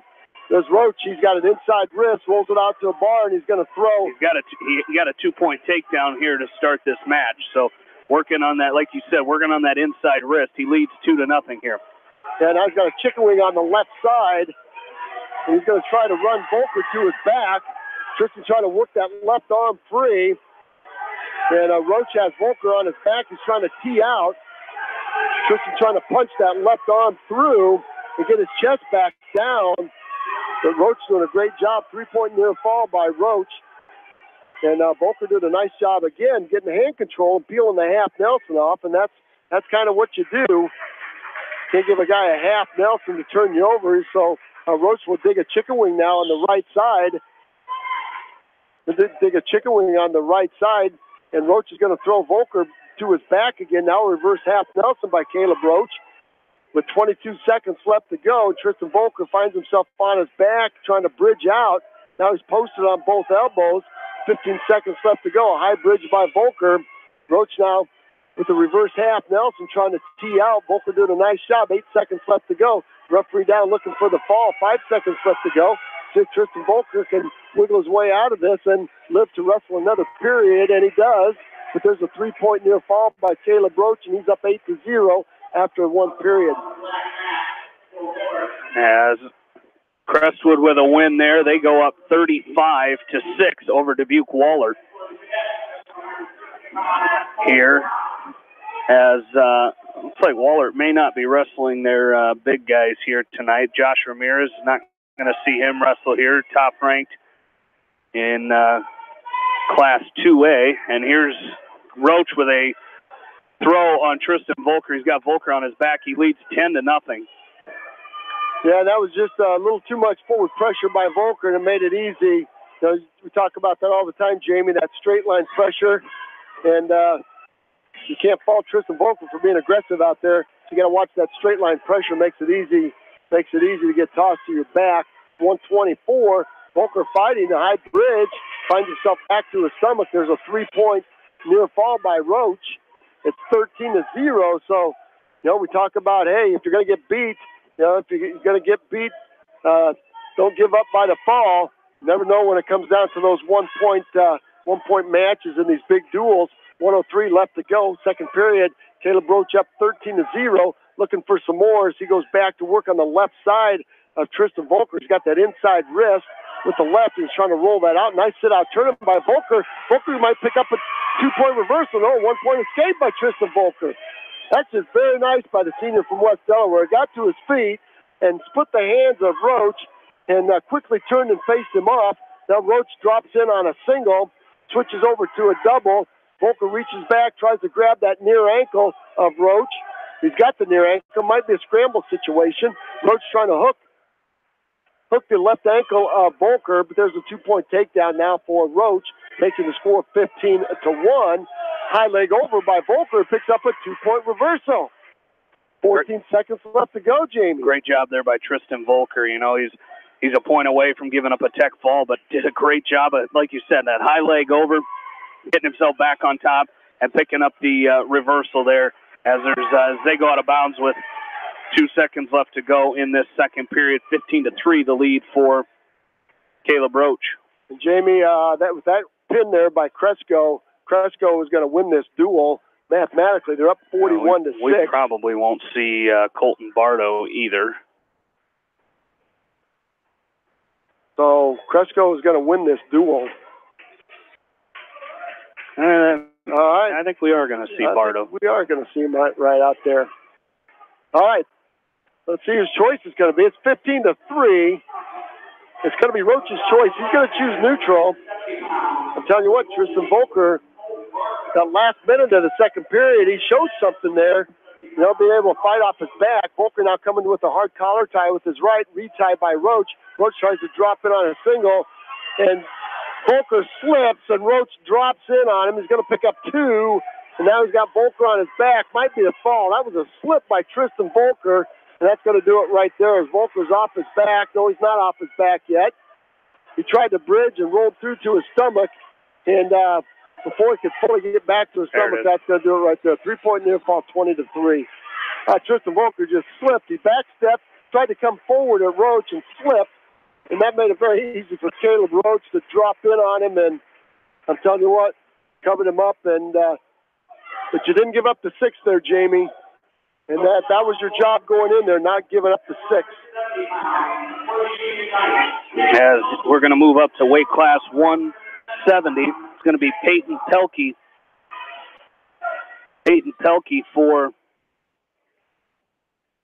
Union taking on Jack Newhouse. Hawks lead 37-12, and I think they needed pins the rest of the way out to win, correct? So the Hawks will win this dual meet, and will face Crestwood in the regional dual final. Well, Peyton Pelkey's 17-4 into that Benton Community Tournament. So these two wrestled down there, Jamie, in the consolation match. So we'll see what happens. See who will win this match right here with Peyton Pelkey and Jack Newhouse. I don't have my program, was not the official program from Benton Community. So we do not have access to your official program. But anyway, these two guys wrestled. Pelkey won it. Did Pelkey win it? Yes. Okay. I think the Hawks were 0-2 in matches against Union at Benton Community. Okay. So Jack Newhouse with a little payback here. As he's got a 2-on-1 Russian ties, had the right arm of Pelkey tied up. And Pelkey had to back out, go in reverse gear, and snap that right arm free. Now hard collar tie by Pelkey. Pelkey short and stocky. Looks like he's got some pretty quick feet. Newhouse has the length. There's a headlock attempt by Pelkey, and quickly Newhouse had to back out. Now Newhouse is trying to launch him. This is throw or be thrown, and I'm not sure that's what where Coach Voss wants Jack Newhouse. 37-12, our meet score here, with 4 matches left. 170, 182, 195, and 220. There's a 2-on-1 Russian now. There's a by Pelkey. He tries to drop in on the right leg of Newhouse. Now a double underhook by Pelkey. Double overhook by Newhouse. Newhouse is going to have to wing those elbows down so Pelkey can't get him elevated and underneath him and throw him to his back. 11 seconds. Nice front headlock. Nice cross knee pick. That Jack Newhouse has Peyton Pelkey on his back. He's going to get 2. Is he going to get the fall? There's the referee looking. 2 seconds left. And Peyton Pelkey will live to wrestle one more period. As that textbook front headlock cross knee pick. Unbelievable right there. Short time, Jamie, and I'm loving it. Yeah, that was a great job by Newhouse. You know, we saw that, you know, he's been wrestling really well these last couple weeks. You know, saw him come away with that tournament title, that sectional title last Saturday, and comes out here and he goes right back to work that time against Pelkey. Boy, he needed 10 more seconds, and he had a fall there. Maybe 5 more seconds, and he has Pelkey pasted to the mat. A Newhouse right in a spiral on the left side. Got a claw ride with the right, spiral with the left. A short sip by Pelkey, reaches up and grabs the head of Newhouse, and Newhouse is going to have to keep his head up and quickly finds himself back behind Pelkey. Pelkey up on all 4s, spiral ride by Newhouse, claw ride with the left. Newhouse reaches back, picks up an ankle, and drives Pelkey forward. Now Newhouse has an inside wrist. He's got the left arm of Pelkey out across his back. Pelkey showing a little strength. Now Newhouse goes to a ball and chain. Now drive cradle maybe by Jack Newhouse. Well, he's been very deadly with this thing. He's got it locked up. Let's see if he can get his head back in the side. He's got that lock just a little bit too low, Jamie. He's got to work that lock up around the chin of Pelkey. Pelkey on all 4s trying to bust the grip of Newhouse, and Newhouse is going to break the grip because he's got some blood time. So, Jamie, what do you got for us? We got some dual meet finals here in our other area teams' regional duels. It was Maquoketa Valley losing to Wapsie Valley. Close duel, 36-31, the final score. Maquoketa Valley losing to Wapsie Valley tonight. It was Denver over East Buchanan, 77-3. Beckman lost to Washington, 49-25. And Sigourney Keota defeated Cascade, 54-30. And I believe the Independence dual meet has just gone final. It has. Independence losing 45-24, the final team score of that one. So all of our other area schools losing in their regional dual semifinals here tonight. And I want to thank our sponsors of this high school wrestling here tonight, Bob Stephen Motors, Bi-County Disposal, Easy Pickens, Pete's Small Engine Repair, and Northwestern Mutual, as Jack Newhouse back from the blood corner. And we are ready to go. He leads 5-0. A minute left to go, second period. Hawks lead the duel 37-12. They will win this dual meet and move on to wrestle Crestwood in the championship duel of these regional duels. And strap it on for that meet, Jamie. We got some matches here we got to get through yet. 182, 195, and 220. Newhouse wrestling Peyton Pelkey right here and an inside wrist by Newhouse. That Syracuse ride is just a fantastic ride. You're out to the side. You're working that inside wrist. You're applying a lot of pressure forward, and you're making your opponent carry your weight with its arms, its neck, its shoulders, its lower back. And I'll tell you what, when you're grinding like Jack Newhouse is, that takes its toll. 20 seconds left to go. Second period, Newhouse out in front, 5-0, working that inside wrist again. You're out in front. You're out to the side. Newhouse now is going to reach down and grab the left leg. Now he's got an inside wrist. He's going to try to roll that out. I'll tell you what, he rolled that out with some authority right there, and the official had to stop that. He had that left arm of Peyton Pelkey up, turned into a pretzel. Our official had to jump right down and stop that before it could go any further. 6 seconds left. Short sit now by Pelkey. Tries to reach up and grab the head of Newhouse. Might pick up a one-point escape. He does. And Newhouse is going to try to drive Pelkey off the edge. He does. So we're going to go to the third period. Newhouse's choice. He's going to choose down. Pelkey went to that short sit, and that was a pretty good move for him. And Newhouse did the wise thing, gave him one and not two right there. Nice outside stand-up by Newhouse. He's going to split the hands, working on hand control. Pelkey's going to drop in on a double and try to front trip Newhouse. Newhouse is going to split his hands. 1-point escape by Jack Newhouse. Now it's 6-1, and we are going to neutral. Pelkey looks kind of dangerous from neutral, as he likes upper body stuff, likes the ties, likes underhooks and overhooks. He's got a Russian tie now. He's got the left arm of Jack Newhouse tied up. Newhouse is blocking him off with his left arm and his head. Now Newhouse with an overhook on the right arm of Pelkey, and Newhouse is going to drive him off the mat. A good job here by Jack Newhouse. Like to see, keep that pace up. You're up 6-1. Maybe, start working on some bonus points. Really, at this point in this duel, Roger, you're up. You're going to win this dual meet. It's one of them deals. Maybe work on your conditioning a little bit here. Really push yourself in these final minutes of this match. I mean, you're not going to wrestle again for a couple hours. So, it's one of those deals. You really push yourself and work for that major decision here. Well, we got 1:10 left. And Newhouse lost his headgear, so he's getting that strap back on and snapped in place. Newhouse staggered stance, leading with his right. And as he steps, Pelkey's going to drop in on that right front headlock by Jack Newhouse, and he has been just really efficient with that front headlock. Pelkey this time controlling that right elbow. That's good defense by Pelkey. Newhouse doing the smart thing right now. He's just sagging on Pelkey. He's trying to cut the corner, and Pelkey's staying square with him. Might get a stalemate right there, as the referee's has let him wrestle in that position for quite a long time. Newhouse trying to snap him down, and Pelkey once again stays square with Newhouse. Pelkey now up off all fours, back on 2 feet, and back to neutral. We go with 30 seconds left. So if you're Jack Newhouse, the only thing that's going to hurt you right now is a throw, and you're going to beat the throw by taking your opponent down. Nice double leg by Newhouse. Pelkey's going to try to roll him through. Newhouse might pick up 2 and then back points. He does. Newhouse is going to pick up 2 and more. Might be a half Nelson by Newhouse. He's got 11 seconds left to go. Pelkey's going to tie his legs up. It's going to be a 2-point near fall. 10-1 major by Jack Newhouse as time expires here. That's going to be 4 more points for the Hawks. They're going to go up 41-12. Let's take a short timeout with 3 matches left. You're listening to Hold by Hold action right here from the Cedar Gymnasium on Eastern Iowa's sports station, Mix 94.7 KMCH. The Woodland Eye Clinic offers high-quality eye and whole-body nutritional supplements that will help maintain a lifetime of healthy vision. The Woodland Eye Clinic, proudly serving Dyersville, Elkader, West Union, and Gothenburg communities. Holtz Construction are proud to support all area athletes. They recognize the time, effort, commitment, and training it takes to accomplish goals, both in the gym and in the classroom. For all your ag construction needs, Holtz Construction in Manchester.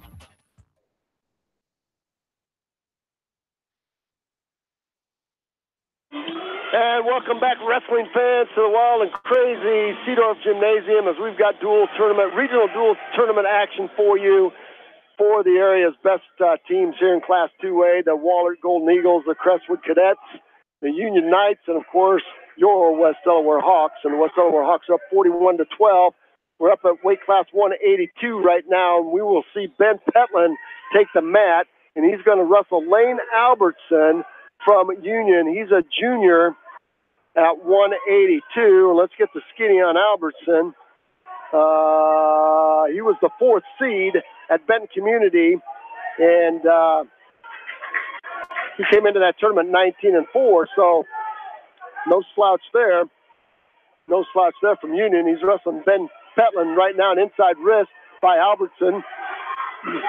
Inside wrist by Albertson. He's got Petland on his back. Reverse half Nelson now by Albertson. Petland trying to bridge out of it. Petland with a high bridge and he's trying to punch his left arm through. And as he does, Albertson grabs that right arm and stops the roll-through attempt by Petland. But I like what Petland's doing underneath. He's up in a high bridge, keeping both shoulders up. Now half Nelson.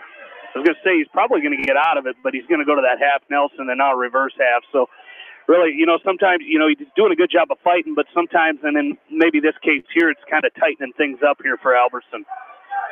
So 26 seconds left to go. Well, you always like to see the fight there, Jamie. And that's what we're seeing from Ben Petland right now. Albertson up on top.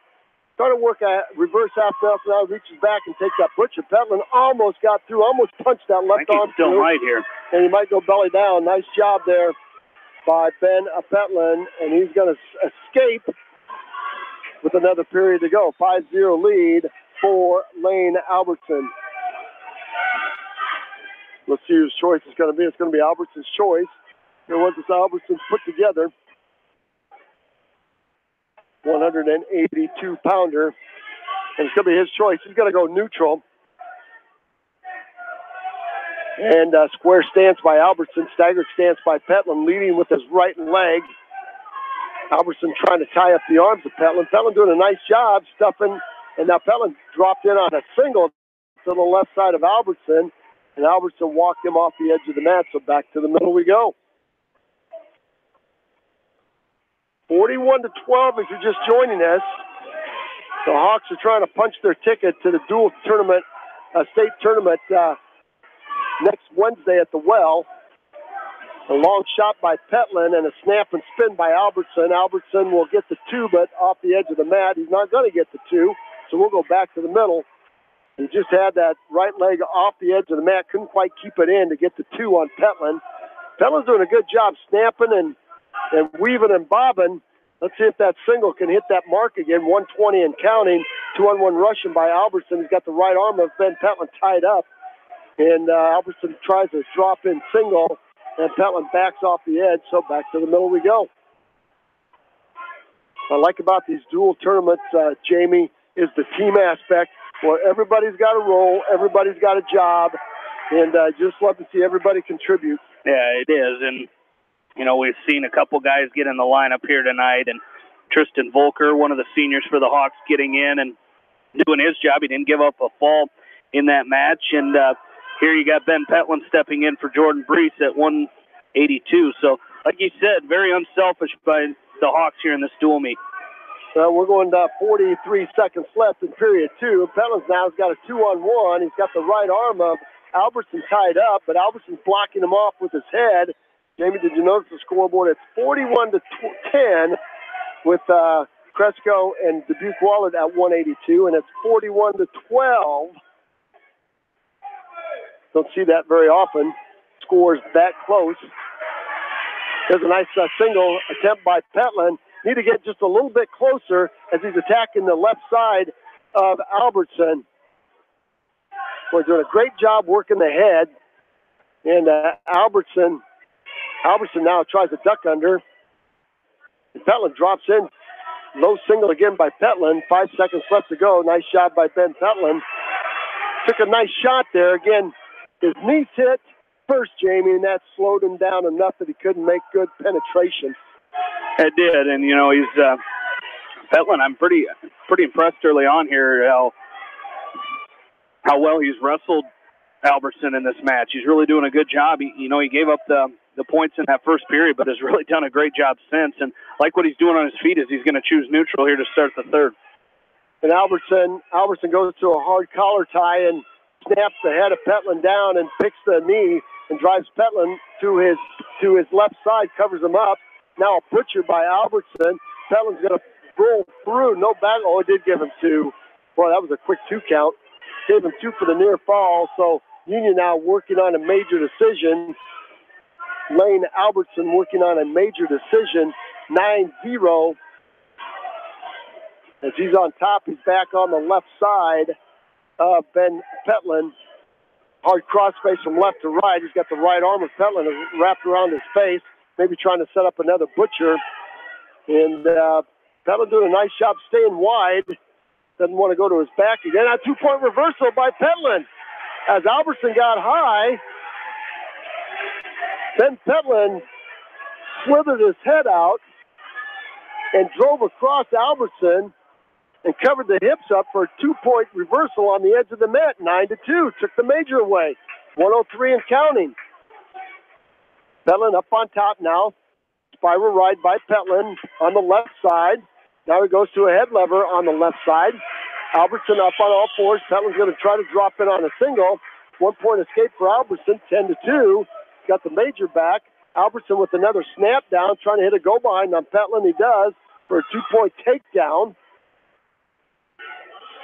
It's 12-2. Petlin with a sit-out turn-in. He's going to try to face off Albertson. Albertson's going to try to throw him to his back. Petlin's going to pick up another 2-point reversal as Albertson thought everybody was off the edge of the mat, so he stopped, and Ben Petlin kept wrestling. 12-4. 18 seconds left. Well, if they could find a way to get one more point, maybe a quick 2-point near fall, take that major away. Just love it when you see these guys, Jamie, that maybe don't think they're going to get in the lineup, and they get in the lineup and they just perform. Yeah, Ben Petlin doing a good job of that here. Probably going to give up a major as that's a 1-point escape by Albertson, but he's not done shooting. He's continuing to get in there and try to shoot, and that's going to do it. He's going to lose that match 13-4, but good effort there by Ben Petlin. Yeah, that was a nice job. He had 8.5 seconds left, and he still took the shot to try to take that major away. 2-point takedown there by Petlin would have made it 13-6. 41-16 is our score. Over on the other mat at 195, it's 41-13 in favor of the Cresco Cadets. Harrison Goebel's going to get a forfeit here. Forfeit there. He'll pick up a forfeit. That's going to take us to our last match of this dual meet, and Ben Ridenauer will take the mat. No, they do have somebody. They got somebody at the score table. Not sure who it's going to be. We're going to find out. I think it might be Rashawn Williams.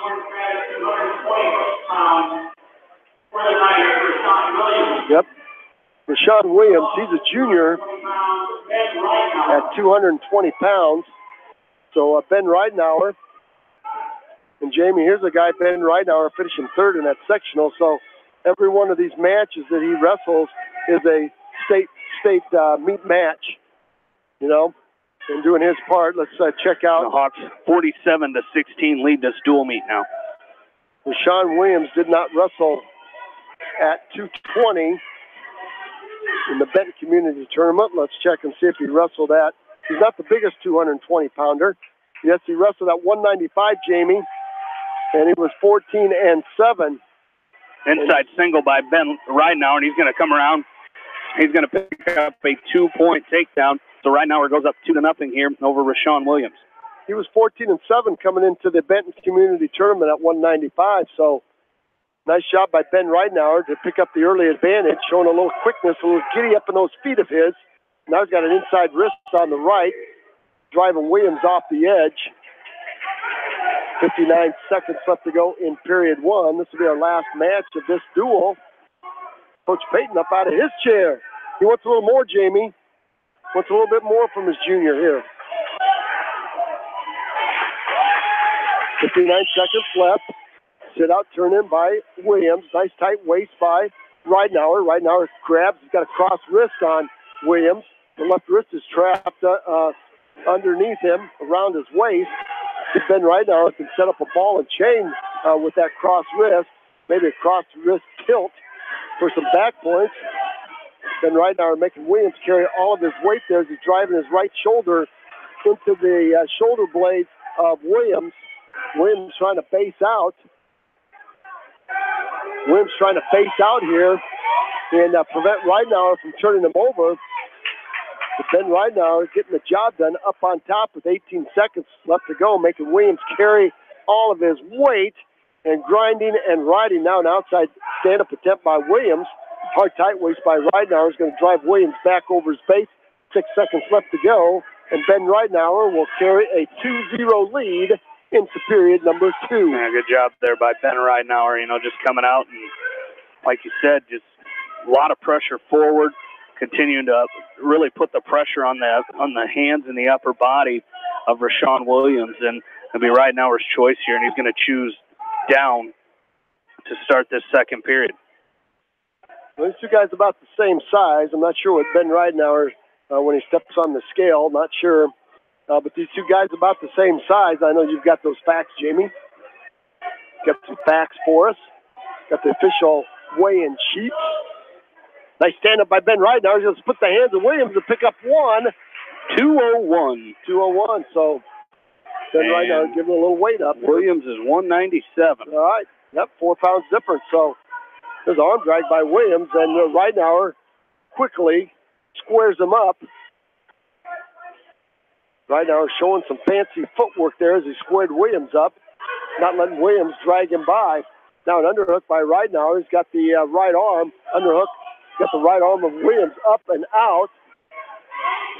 Ben Ridenauer has a wonderful high crotch to that right side off that underhook. Let's see if he can set that up. Second period, again, the Hawks are up 47-16. If you've been out and about just joining us, this is Class 2A regional team duels here, and the winner of these two duels tonight will wrestle next Wednesday at the Well. Jamie will have those facts. He's got all that information for you. There's a long double shot by Williams, front headlock by Ridenauer, trying to cut the corner. He's got scooped that right knee. He's got a drive cradle. Let's see if he can go down with the head and up with the knee and throw Williams to his back. Williams blocking him off. Ridenauer's going to load Williams up, and Williams is going to try to roll through. And Ridenauer will readjust. He's going to pick up 2 near fall. Let's see if he can go back and scoop that right leg of Williams and tighten that up. He's going to get a 2-point near fall. He's up 7-0 right now, but that was a very nice drive cradle, near side cradle by Ben Ridenauer as he drove his head right into the right rib cage of Rashawn Williams and locked up that drive cradle and threw him to his back. That's going to do it for period number 2. Period number 3, Williams' choice. Williams is going to look over to his coaches, and he's going to go down again. Right now, he's going to look over to his coach. And Ben's going to let him up. Going to let him up, and we're going to start in neutral. There's going to be a 1-point escape by Williams.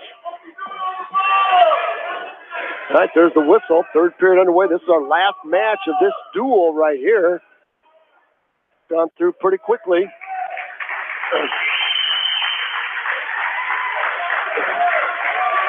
So back to work we go here with Ben Ridenauer in neutral position. Rashawn Williams trying to work some hand control.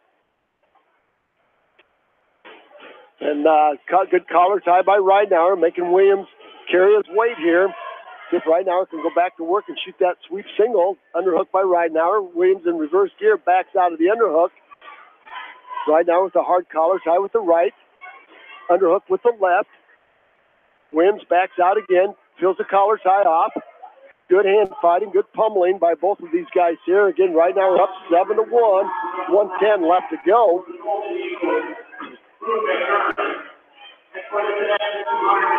7-1. Ridenauer now with the hard collar tie with the right again. Back to that underhook. Let's see if he can do something with it. Got to create just a little bit more motion with it. I'm not sure that Rashawn Williams wants to shoot in. Oh, he does. Just as I say that, Williams shoots in and tries to snatch a single from Ben Ridenauer. Good down block by Ridenauer. Good down block by Ben Ridenauer right there. No points yet. We're going to get a stalemate as Williams clung to the right knee of Ben Ridenauer, and he couldn't quite break the grip. The physical 220-pounder here for Wahlert, Jamie. Yeah, Boone McDermott, we've seen him the last couple of years just kind of get a little bit better each year, and I believe and he's huge right now. With that, Boone McDermott ranked number 1 in the state. So, like you said earlier, Wahlert at their upper weights is they're very, very good in their upper weights, and they're all seniors. So, 2-point takedown by Ridenauer. He's going to snap and spin on Williams. It's 9-1 now, and he's going to have a major decision. Good effort there by Ben Ridenauer, Jamie. He'll give the Hawks 4 more. And our final score is going to be 51-16. We're going to take a timeout. You got a recap ready? We will recap. You got your recap ready. Then we'll have a timeout in between the matches. Very good. Good call, Jamie. 7:30 as we will recap this dual meet as throw this last couple things in here. Great dual meet by the Hawks to start this thing up as really did a great job throughout this entire duel. We started at we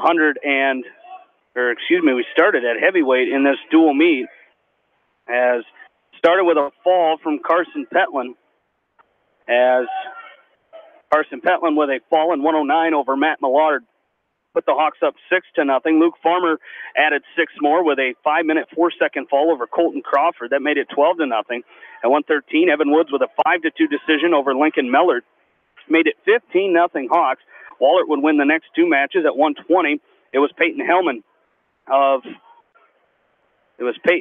from Union with a 11-0 major decision over Riley Dolan. At 126, Jack Thompson with a 9-2 win over Stavely Mowry. Ryan Phillips got the Hawks back on the scoreboard with a fall in 128 over Lake Laban. At 138, it was a 1-minute fall by Cole Engel over Jacob Hill. And at 145, Cale Meyer of West Delaware picking up a 13-4 major decision. That made it 31-7 Hawks. Mitchell Mangold added 6 more as he had a fall in 2 minutes and 36 seconds over Gavin Miller. At 160, it was Caleb Roach of Union with a 20-3 tech fall over Tristan Volker of West Delaware. At 170, Jack Newhouse with a 10-1 major decision over Peyton Pelkey. At 182, it was Lane Albertson of Union with a 13-4 major decision over Ben Petlin. Made it 41-16 Hawks. At 195, it was Harrison Goebel picking up a forfeit for the Hawks. And at 220, it was Ben Ridenauer with a 9-1 major decision over Rashawn Williams, making the final team score 51-16. In that dual meet, West Delaware had 3 major decisions. Union had 2. Union with 2. It was Union with 1 tech fall, and West Delaware with 0. There's 14 takedowns for both teams here tonight as they tied in the takedown tally, 14-14. West Delaware with 5 falls. Union with 0, and West Delaware won 10 matches. Union won 4 in a dual meet that lasted 1 hour and 24 minutes. So great opening duel here for the Hawks. And Roger, I got to tell you, this is not a good way to wrestle out here in front of us by Boone McDermott. He's ranked number 1 in this state. He's wrestling somebody who's leading, 16-8? 16-8, yeah. 16-8, and he's throwing upper body throws that you got to be careful. If you get disqualified here, you do not wrestle in the district meet on Saturday. So Boone McDermott needs to be very careful here in these final seconds and minutes of this match here against Stone Peckham. So I tell you what, the Hawks will advance. They will wrestle Crestwood in this final dual meet. They wrestled at the Battle of Waterloo on Saturday, and it was West Delaware with a 43-30 win over Crestwood. Take a look at some match totals in that dual meet with the Hawks and the Crestwood Cadets. West Delaware won 9 matches. Crestwood won 5. Pins and forfeits, the Hawks and Cadets were tied at 5, and West Delaware had a major decision. So I tell you what, 13 points might seem like a lot, Roger, but that's only 2 matches that could go any other way and make a difference in this dual meet. So I'll have to see, or we'll have to check with Faith at the studio to see if she is still in studio, as she's got to get John Swisher hooked up. As we will take a short break, And we'll come back with that final duel between West Delaware and Crestwood right after this. You're listening to West Delaware Wrestling from KMCH Sports. Milestones Group is a long-established Manchester CPA firm with services such as tax preparation and planning, accounting services, and business consulting. Everyone at Milestones Group wish all the area athletes, teams, coaches, and fans the best for a successful season.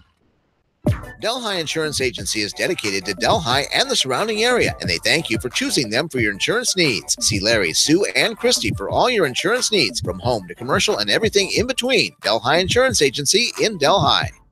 TriVet Associates is a mixed animal veterinary clinic with offices in Farley, Dyersville, and Holy Cross. Our 8 doctors serve the Dubuque, Manchester, Guttenberg, and Cascade areas and provide veterinary services to both large and small animals. For more information, find us on Facebook or visit our website, trivetinc.com. Brew & Brew is more than just a coffee shop. They serve breakfast, lunch, cupcakes, and more. Check their Facebook page for all of their upcoming events. Good luck to all area athletes from Brew & Brew in downtown Dyersville. High-Tech Communications is your local service provider for telephone systems, fire detection, audio, video, security and surveillance systems, wiring, and more. High-Tech has decades of experience in the industry. Contact High-Tech at 563-927-4936, online at hightechcommunications.us. High-Tech Communications, changing your world with technology.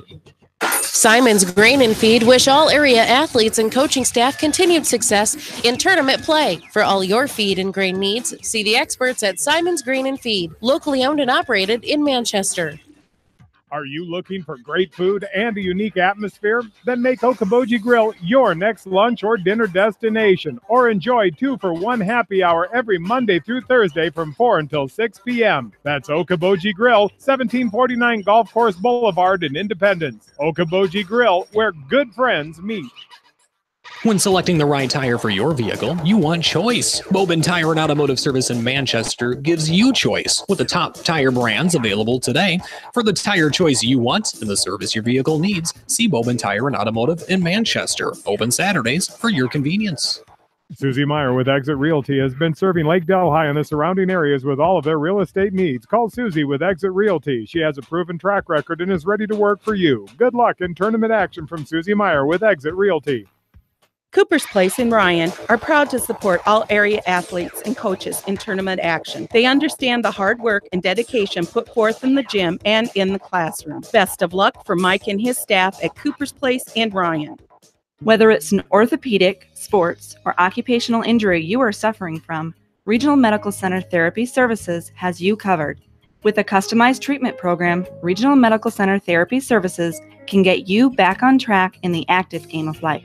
Regional Medical Center, excellence in healthcare, close to home. Insurance is a contract to protect what you value the most, whether it's your auto, home, business, health, or even your life. AAA and People's Insurance Agency have been protecting all of your assets for years. So please call your local licensed AAA agent at Mormon Insurance Agency, a member of People's Insurance in Manchester, for a free review of all of your insurance needs, because trust is everything.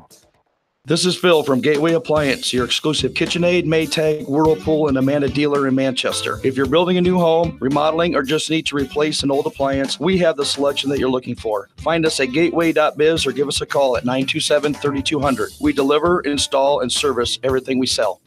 Community Insurance is proud to support all area athletes and wish them the best of luck in tournament action. For your auto, farm, business, and home insurance, Community Insurance in Edgewood, go teams!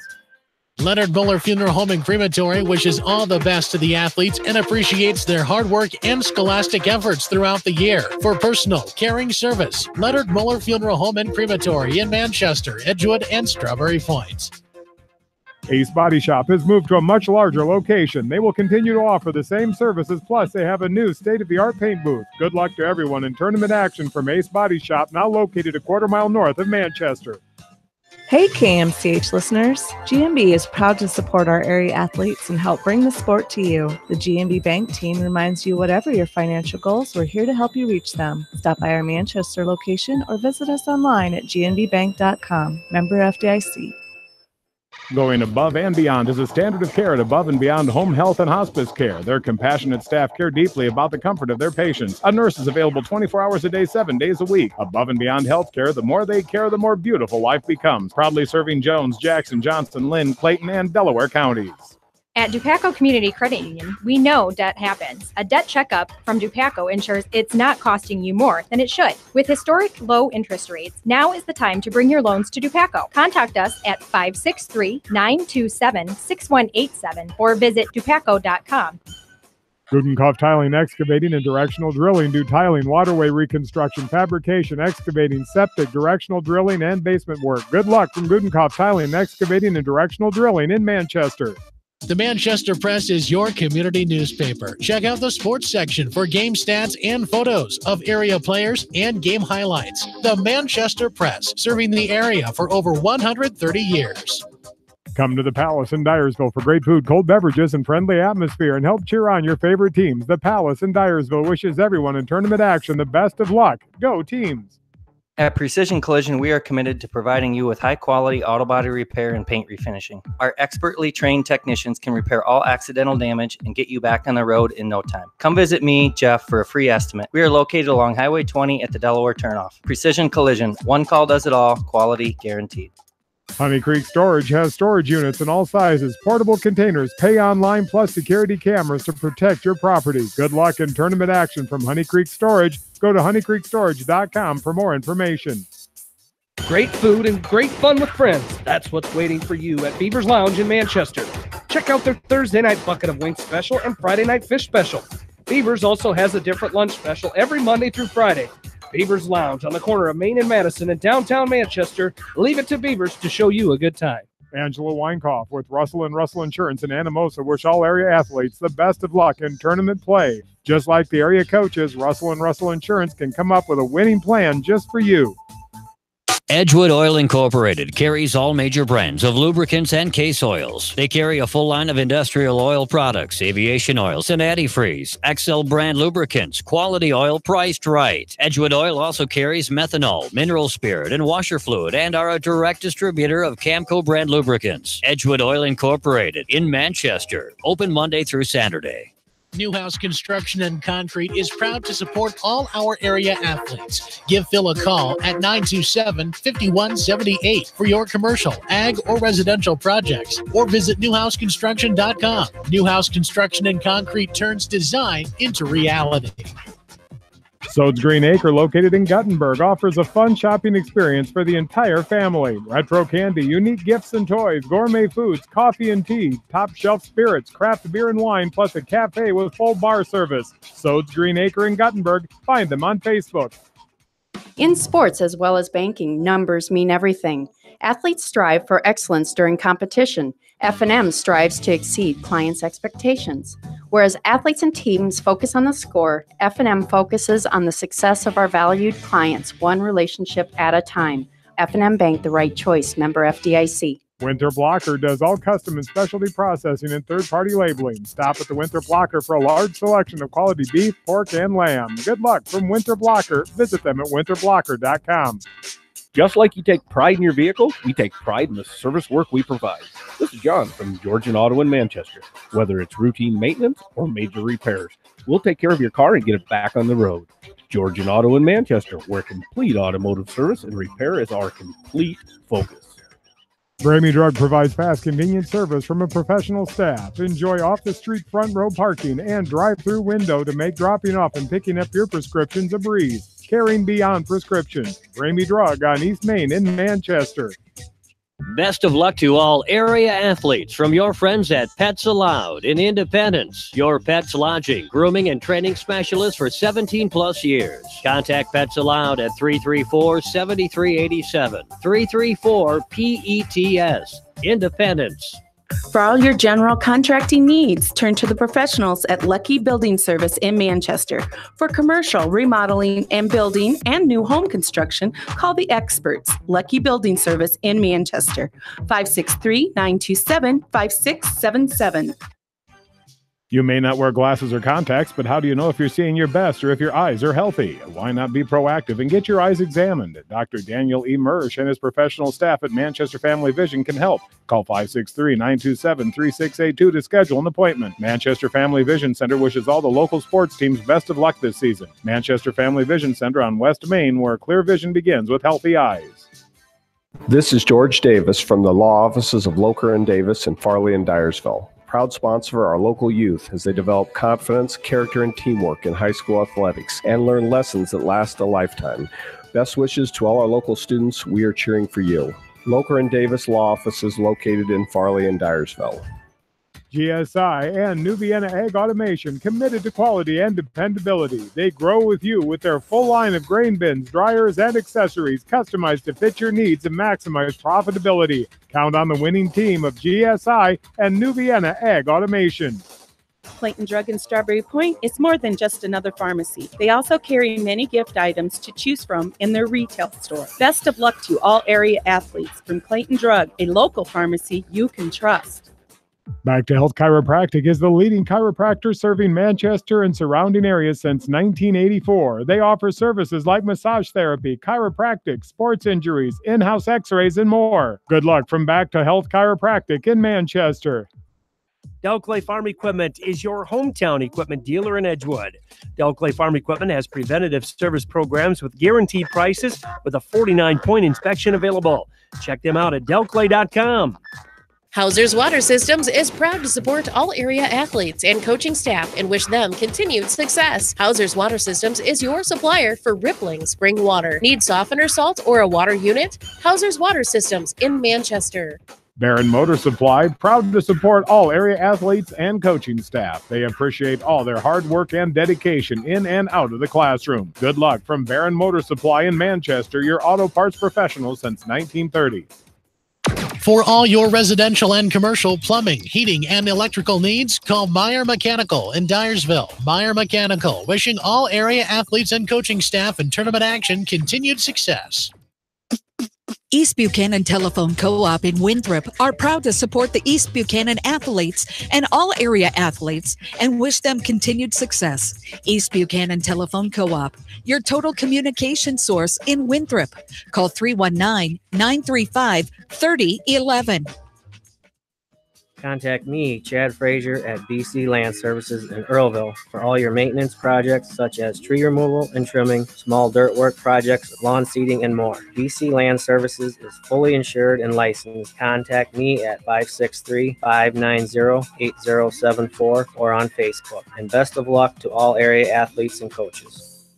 River's Edge Construction wish all area athletes the best of luck in tournament action. If construction plans are in your future, call Lyle Palmer at 563-920-0046. River's Edge Construction can help you with your residential and commercial new construction and remodeling plans. Call River's Edge Construction in Manchester at 563-920-0046. Kleesner Sanitation are taking new customers for both commercial and residential properties. If you need a large dumpster or container for new construction projects and a roll-off, call Kleesner Sanitation at 927-5977. Good luck from Kleesner Sanitation. Since 1995, Edgewood Feed Mill Construction has provided customers with a quality, pre-engineered building package for their swine facility needs. Edgewood Feed Mill Construction is a general contractor and will assist you with the construction of your livestock facility start to finish. For more information on Edgewood Feed Mill Construction, contact Steve Harris at 563-920-7835. Ellis Implement and Outdoors in Coggin is your local supplier for farm equipment and outdoor power, offering parts, sales, and service since 1937. Ellis Implement and Outdoor wish all area athletes and coaches the best of luck. Steve Moyle Masonry has lowered his prices on new home or remodel construction of brick, block, and stone because he's back out in the field with his hands-on expertise. Call Steve at Moyle Masonry for free estimates and competitive pricing. Steve Moyle Masonry in Manchester, where quality is what they are all about. This is Fred Smock from Dunlap Motors in Independence with Chevy, Buick, and certified pre-owned Chevy, Buick, and GMC and nearly 300 new and used cars and trucks in stock. We have big town inventory with small town service. Go to DunlapMotorsIndy.com. Gary's Towing. For 24-hour towing, call Gary's Towing in Strawberry Point in Manchester. Your complete towing service. Gary's Towing can handle all of your wrecker and flatbed needs and is AAA certified. Gary's Towing, with locations in Strawberry Point and Manchester, wish all area athletes the best in tournament action. At Precision Collision, we are committed to providing you with high-quality auto body repair and paint refinishing. Our expertly trained technicians can repair all accidental damage and get you back on the road in no time. Come visit me, Jeff, for a free estimate. We are located along Highway 20 at the Delaware turnoff. Precision Collision, one call does it all, quality guaranteed. Looking for a place to gather with family and friends? Your look is over. Gather your family and friends and head to the Hillside Sports Bar and Grill. Join them for some great food and sports before, during, or after the games. Best of luck from everyone at the Hillside Sports Bar and Grill. For the best selection of Chevy, Buick, and GMCs in the area, see Bob Stephen Motors in Manchester. We offer straightforward pricing and carry a low overhead, so we can pass those savings on to you. We also take care of you after the sale and offer a state-of-the-art service department with ASE trained technicians. For a full list of our inventory, visit us on the web at bobstephenmotors.com.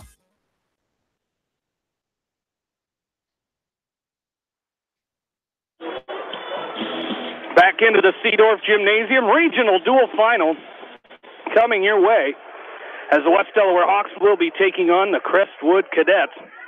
Our coverage here tonight brought to you by Paladin Attachments, Bonenkamp Murdoch Funeral Home, and Clifton Murdoch Funeral Homes, and American Trust and Savings Bank, Beaton Bender Manufacturing, and Advanced Eye Care Associates. Roger, should be a good one coming up here between West Delaware and Crestwood.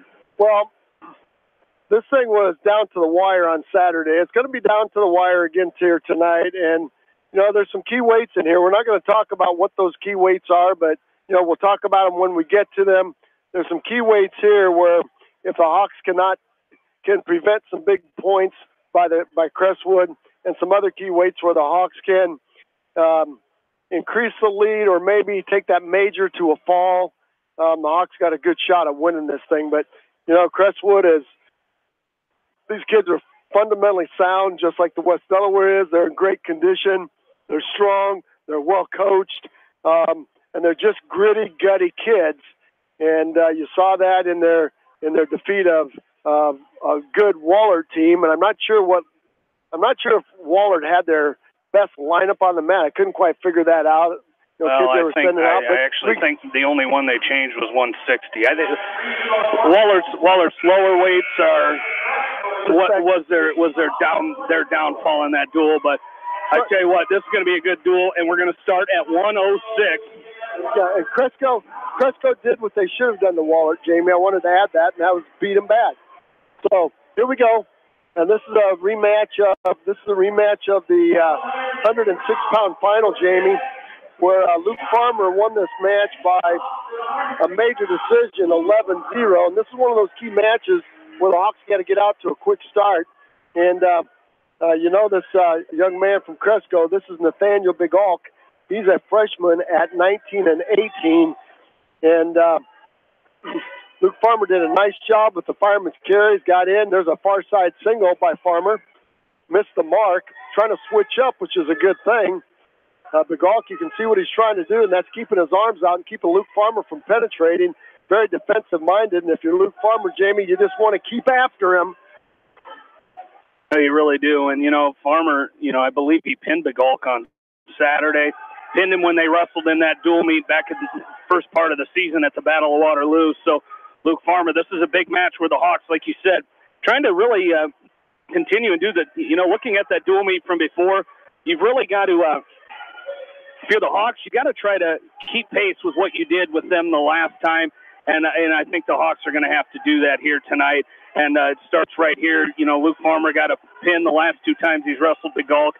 It would really be huge if the Hawks could get another one here. Yeah, he's in deep on a double, and he's trying to get his head to the outside. He's got his head trapped between the legs of Bigalk, and Bigalk wrapped his hands around the waist of Luke Farmer, and Farmer was not able to get his head out and cut the corner and get behind for a 2-point takedown.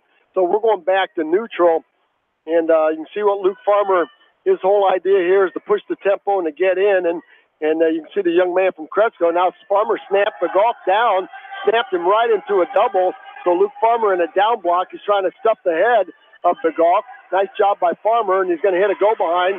That's good defense there. Now hard cross-face by Luke Farmer. He might have a cross-face cradle locked up, and the freshman from Cresco is going to show a little strength here and fight that cross-face off. But if I think Farmer's got it locked up, got a cross-face cradle locked up, this would be huge right here. Yeah, there's the fall. 151. That's the start the Hawks needed right there. 151, 150.2 exactly. I'm telling you what, that's That's a match right there. That's the way the Hawks needed to get started there, Jamie. And that's just being relentless by Lupa. Patient and then relentless with the crossface. Absolutely. Good start for the Hawks at 113 pounds. As this is going to be Matthew Slipka for Crestwood and Evan Woods for West Delaware taking the mat here at 113. Hawks leading 6-0. Well, this was 14-2 on Saturday, Jamie. So you're hoping the Cadets have a little bit of jet lag and in that dual meet, it was a major decision by Evan Woods. So 2 majors in the first 2 matches between these two, and Evan Woods going right out with a nice 2-point takedown. Boy, that was a really nice duck under by Woods. They created some motion and then ducked under and then quickly finished it. Now he's trying to lock the crossface cradle up from right to left. He came with a hard crossface right across the bridge of the nose of Slipka, and Slipka found the edge of the mat, so they'll go back to the middle with 128 and counting underway, starting at weight class 106. That doesn't happen very often, but it's nice when it does. There's a stand-up by Slipka. Nice back trip by Woods. Woods is going to climb the body and attack the arms of Slipka again. He's got Slipka flat out, belly down in the center of the mat. Great atmosphere for wrestling. There's a cradle. Woods might have Slipka in a cradle, crossface cradle. He does. Let's see if he can turn Slipka over with it. He got the lock high. Let's see if he can whip him over. Yes. He might have Slipka going to his back and whip over. He's got to get his feet off the legs. He's got 54 seconds. He scooped the right arm of Slipka. The Slipka went belly down. We'll see if Woods can set up a farmer off of that. He's doing a good job keeping the right arm under control. He's threaded the needle. He went around and over the head and under the left arm. He's trying to lock his right arm up with the left arm and set up a farmer. See if he can adjust himself with his chest. He's got Slipka in trouble. Might be a fall. Referee's looking, slap the mat. Woods is trying to keep him on the mat. Slipka in a high bridge. Woods is going to readjust. Might be a fall right there. We're waiting for there the official. There's the fall. There's the fall. Evan Woods in 141. Woods with a farmer. Set that farmer up perfectly, Jamie, after hitting the whip over. He missed the whip over, but he kept the arm and crowded him. Now we're going to go to weight class quickly, up to weight class 120. And Caden Anderlich, he's a very good wrestler here for Cresco. Anderlich is ranked number 3 in class. He's ranked number 2, Jamie. And these two wrestled on Saturday. Anderlich with a fall in 112.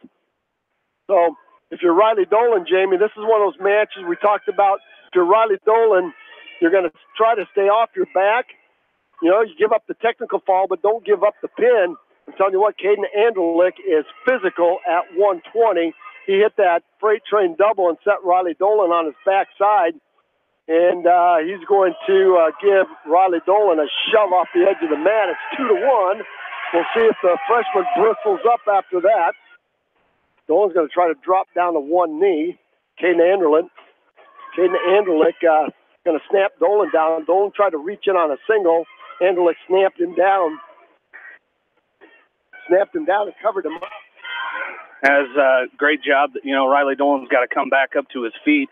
As Anderlich doing a good job, 4-1 in that dual meet at the Battle of Waterloo. It was a 40-second fall by Anderlich over Dolan. So Dolan, like you said, just try not to give up a fall here in this dual meet. And there's a 2-point near fall for Anderlich. A minute left to go here in this first period. Let's go quickly through our other area teams wrestling tonight, as they all of them losing in their first dual meets of the night. As Independence fell to Solon 45-24. It was Wapsie Valley, and there's a fall. There's a fall, Jamie, 120. 1 minute, 20-second fall for Caden Anderlich. So 120, that's going to cut the Hawks lead in half. It's going to be 12-6 as Crestwood on the board now. And we're going to move up to 126. It's going to be Stavely Mowry for the Hawks.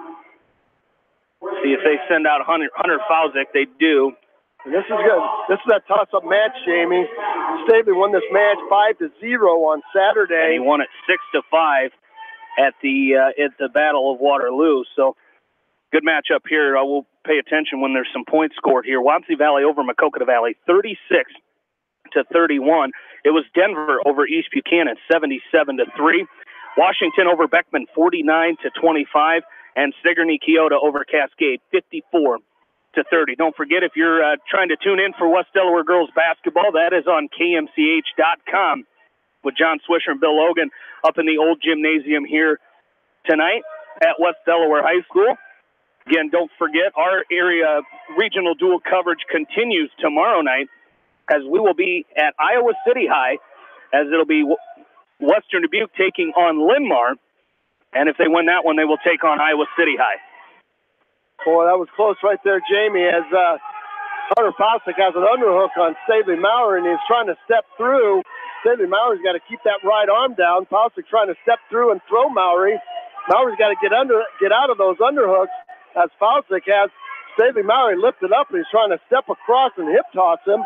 Maury's trying to back out. Coach Litter up out of his chair saying, "Hey, back out of there. You don't want to be right there for Stavely Maury." And he backs out of there. Boy, Faustick would have been physical and stepped across there. He had Stavely Maury way out of position. And what I didn't like is Stavely Maury was trying to come around to the backside, and that just gives that would have given Faustick more of a wind up to get Maury down to the mat. And he's still going to those underhooks. He's looking to throw here. Maury's got to try to get underneath of him. Yeah, there's a nice shot by Maury. Let's see if he can set up a fireman's carry. He's tried to drop in on a fireman's carry as a front headlock by Faustick. Now a double underhook by Faustick. Maury's pinching the elbows of Faustick together. Maury's still trying to work a Kelly underneath of Faustick. And we're going to get a stalemate. Back to neutral we go. 12 seconds left. 0-0 on the scoreboard. Just a reminder, our coverage of West Delaware Wrestling tonight brought to you by Gateway Appliance, Spring Green Lawn Care, Delhi Lumber, Dental Associates of Manchester, and Pete's Small Engine Repair. There's a long shot. His time expires by Faustick, and boy, Stavely Maury just seconds from stuffing the head of Faustick. And let's see whose choice. It's going to be Faustick's choice. He's going to defer over to Maury, and Maury's going to go down. He didn't even look at the coaches. He knew where he wanted to be. 0-0 on the scoreboard here in this match. Our match score 12-6. All pins so far. 3 matches, three pins. There's a nice stand-up by Maury. Faustick's going to drop underneath and pick up a single. Maury's going to turn and twist and pick up the right ankle of Faustick. Let's see if he can pitch it over his back and pick up a 2-point reversal here. Faustick trying to set up a cradle. Faustick has a cradle on Maury. Maury's got to work his left arm out and try to punch his left arm out. He does. He gets his head up. Now he may be able to come out. He does. He picks up a 2-point reversal as he pulls his head out.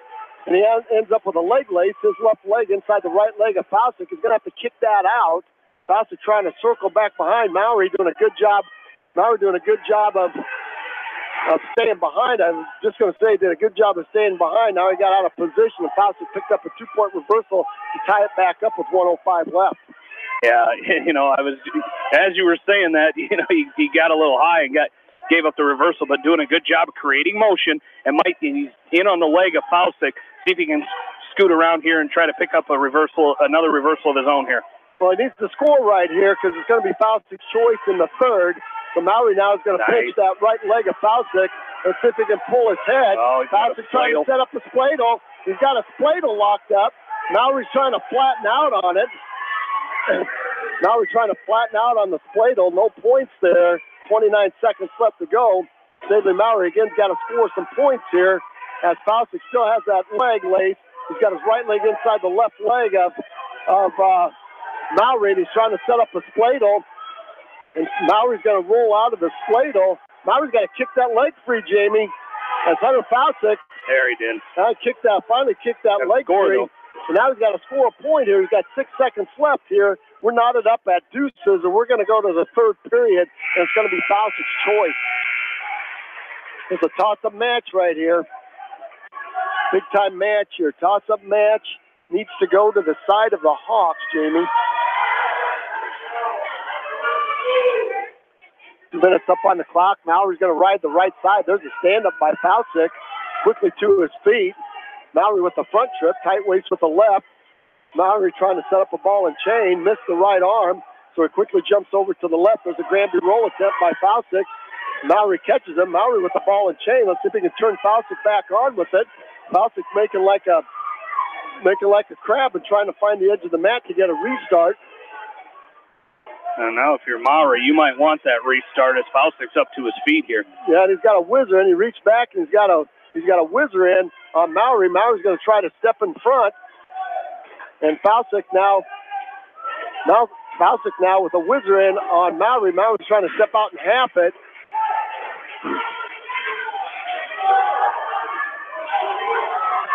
They're going to go off the edge of the mat with 1:17 left to go. Again, tied up 2-2 here in this match. Dual meet is tied 12. The Hawks lead the duel 12-6. Now Mowry's going to cut him loose. Yeah, they looked at the coaches over there, and Coach Lenz and Coach Litter and staff said, hey, cut him loose. You're better than he is on his feet. Again, nobody scored any takedowns the first two. There's a long shot by Faucet. He's in deep. Mowry's going to have to down block. Hard cross face by Mowry. Let's see if he can cut the corner. He's got to pick up that near ankle. Faucet's going to get the corner on Mowry and pick up a 2-point takedown. No. Not yet. Nice high leg over by Mowry. Good scramble by the freshman from West Delaware. That looked like Faucet was in on a shot and was going to finish it. And a great scramble by Mowry. Showing some slipperiness. It's 3-2 with 46 seconds left to go. There's a snap by Faucet. Mowry's going to have to pull the trigger here. Now it's shucked by Mowry, and he's going to pick up 2. Let's see if he can keep Faucet down for 33 seconds. Here's that situation, Jamie, in the wrestling room. You're up by 1 with 30 seconds left, and now you've got to ride your opponent out. Faucet now up on all fours. 21 seconds left. Mowry with a tight waist, trying to tie up. Mowry with a cross body right in, Jamie. I'm not sure that's where Stavely Mowry wants to be. He's got a cross body right in on the right side. 10 seconds left to go. Mowry's got to come with a hard cross face. Faucet trying to cut the corner. 6 seconds. Faucet trying to grab the head of Stavely Mowry. 2 seconds. 1 second. That's going to do it right there. 4-3 win by Stavely Mowry. First toss-up match, Jamie, goes into the West Delaware column. Stavely Mowry will win that match 4-3. And the Hawks will take a 15-6 lead here. We'll see who Crestwood sends out here. They're going to be Hunter By. It is going to be Hunter By. These two did not wrestle in that dual meet. Wyatt Thompson lost to By. I believe was that the overtime match he lost on Saturday. And there's a quick 2-point takedown for Brian Phillips. I believe Wyatt Thompson lost to him 11-9 in overtime on Saturday. And here's a crossface cradle locked up by Phillips. Looking for the fall is Ryan Phillips. This would be huge for the Hawks. Ryan Phillips in that dual meet wrestled Carlos Biescochea of Crestwood in the dual meet at the Battle of Waterloo. And that's a great cradle by Phillips. He's going to pick up 3, and he kept the crossface in. Hunter By broke the grip, and Phillips is going to come back quickly with another hard crossface from right to left and see if he can lock up that crossface cradle again. He's sitting on the ankle of Hunter By. Now he's going to crank that head to the knee, trying to lock it up one more time. He's got the crossface cradle locked up. By finds himself on his back again. And this is one of those matches, Jamie.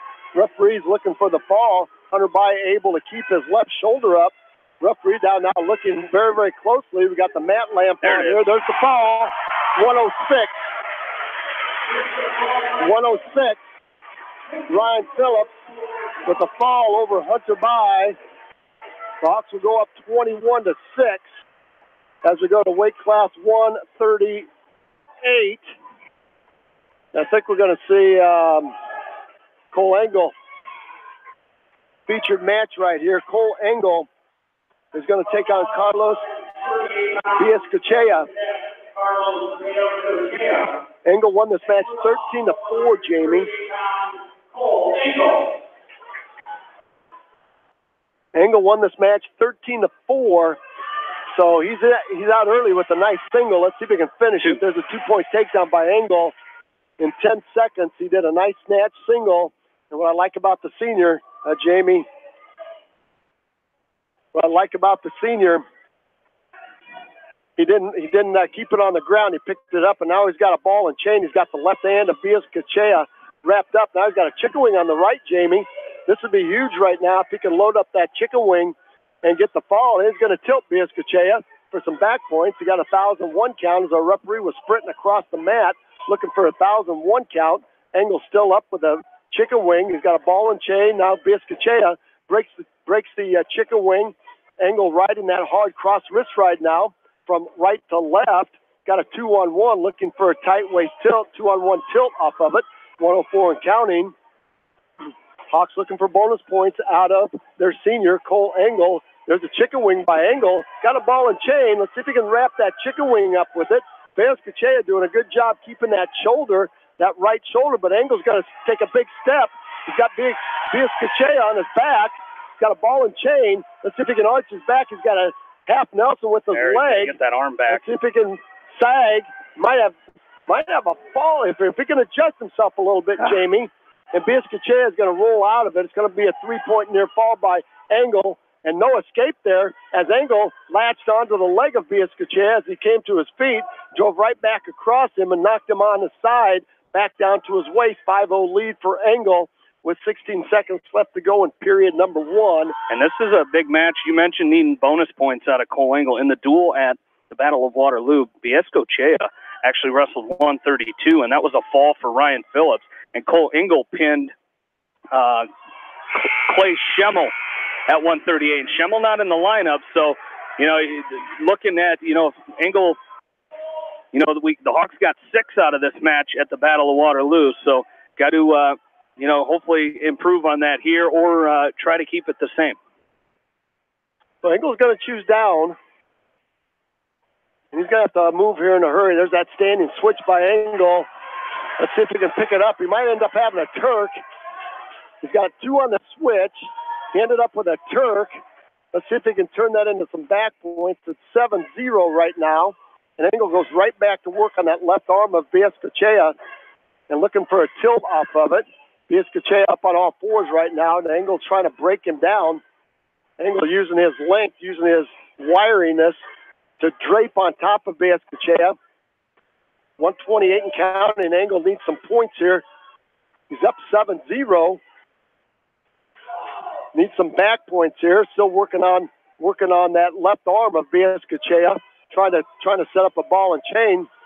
Might get a tight waist tilt out of it as Engel, that cross wrist tilt.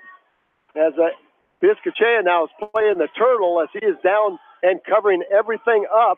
As Engel is riding right to left, trying to tilt, trying to turn. Might get a stalling call with 59 seconds left to go. Referee's going to let Biscachea stay right there. And Engel up on top. Now the ball and chain by Engel. Now a chicken wing on the right by Engel. Driving his head right in the rib cage. Let's see if he can take a big step. Half Nelson with the leg. Got Biscachea on his back. He's going to get 3 back points. Won't get the fall here as Biscachea is going to roll through. He got 2 near fall. It's 9-0 now. See if Cole Engel can do it again. He's got plenty of time. He's got 30 seconds. Coach Voss hollering, do it again. You need the points. Ball and chain to the left. Now Biscachea will lunge forward, break free his left arm. And now a stand-up by Biscachea. Engel's going to cut him loose. 9-1 now. 13 seconds left to go. Slide by attempt by Engel. Let's see if he can turn this into 2. Biscachea trying to square him up, and Engel's going to slap him down to the mat for a 2-point takedown with 3 seconds left. Don't let him go right here. Back to his feet. And it's going to be 11-1 lead for Engel with a period left. Biscachea's choice. I think they're going to put him down. And he's going back down. But for Cole Engel here, Jamie, you got to keep grinding. Go for the tech fall. You're two tilts away, and we talked about this before. You can't sit on that 11-1 lead in this dual meet. You've got to do what you've been doing, and that's a couple of tilts away and end this thing with a fall. There's a 1-point escape by Biscachea. Engel trying to set that slide by up again. He's got it. See if he can cut the corner. He's going to pick up 2. It's now 13-2. Goes right back to work on that left side. 21-6 is our dual meet score here. 13-2 is our match score at weight class 138. Engel does a nice job. Now goes from the left side to the right side. Picks up Biscachea and drives him back to his stomach. Trying to work that ball and chain. He's got the left arm trapped. Now goes right back to work on the right arm, and Biscachea wiggles that left hand loose. 13-2 is your score here And again, now we're going to get stalling against Biscayne. And every point counts right here, Jamie. You need a tech fall when you're 13-2. Cole Engel, might as well cut him and get a couple of takedowns here. Yeah, he's done a great job on his feet, but he's been working that ball and chain tilt. And Cole Engel, he might come into that. Might try to do a little cheap tilt here on the edge of the mat as he's still working on that ball and chain series. But again, Biscayne just basing out flat on the mat right now. Yeah, not doing anything, and they're going to be content to just Coach Voss offering some encouragement. And here Coach Voss, now he's going to cut him loose. 33 seconds left. At the Cole Engel, got to look for a single here.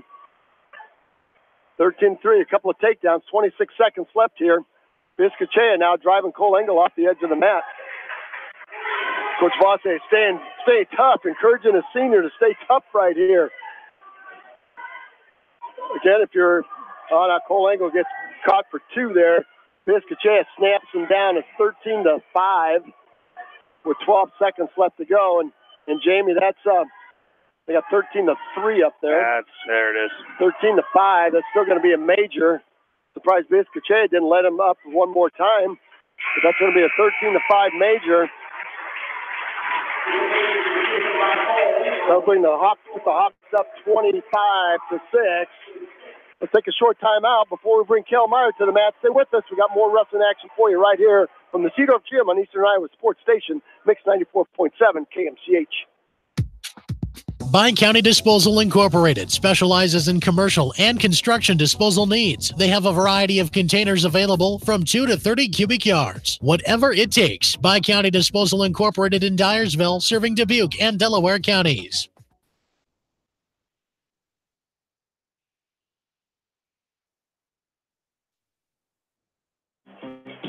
Back into Seedorf Gymnasium. Hawks leading 25-6. Our coverage tonight brought to you by Jay's Auto, Don and Walt LLC, American Family Insurance, Lightning Lanes Family Center, and Krogman Construction.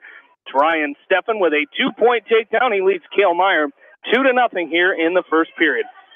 Yeah, Jamie, this was a 11-4 win by Steffen on Saturday. So Cale Meyer's got some work to do. Steffen, very, very physical senior for the Cadets.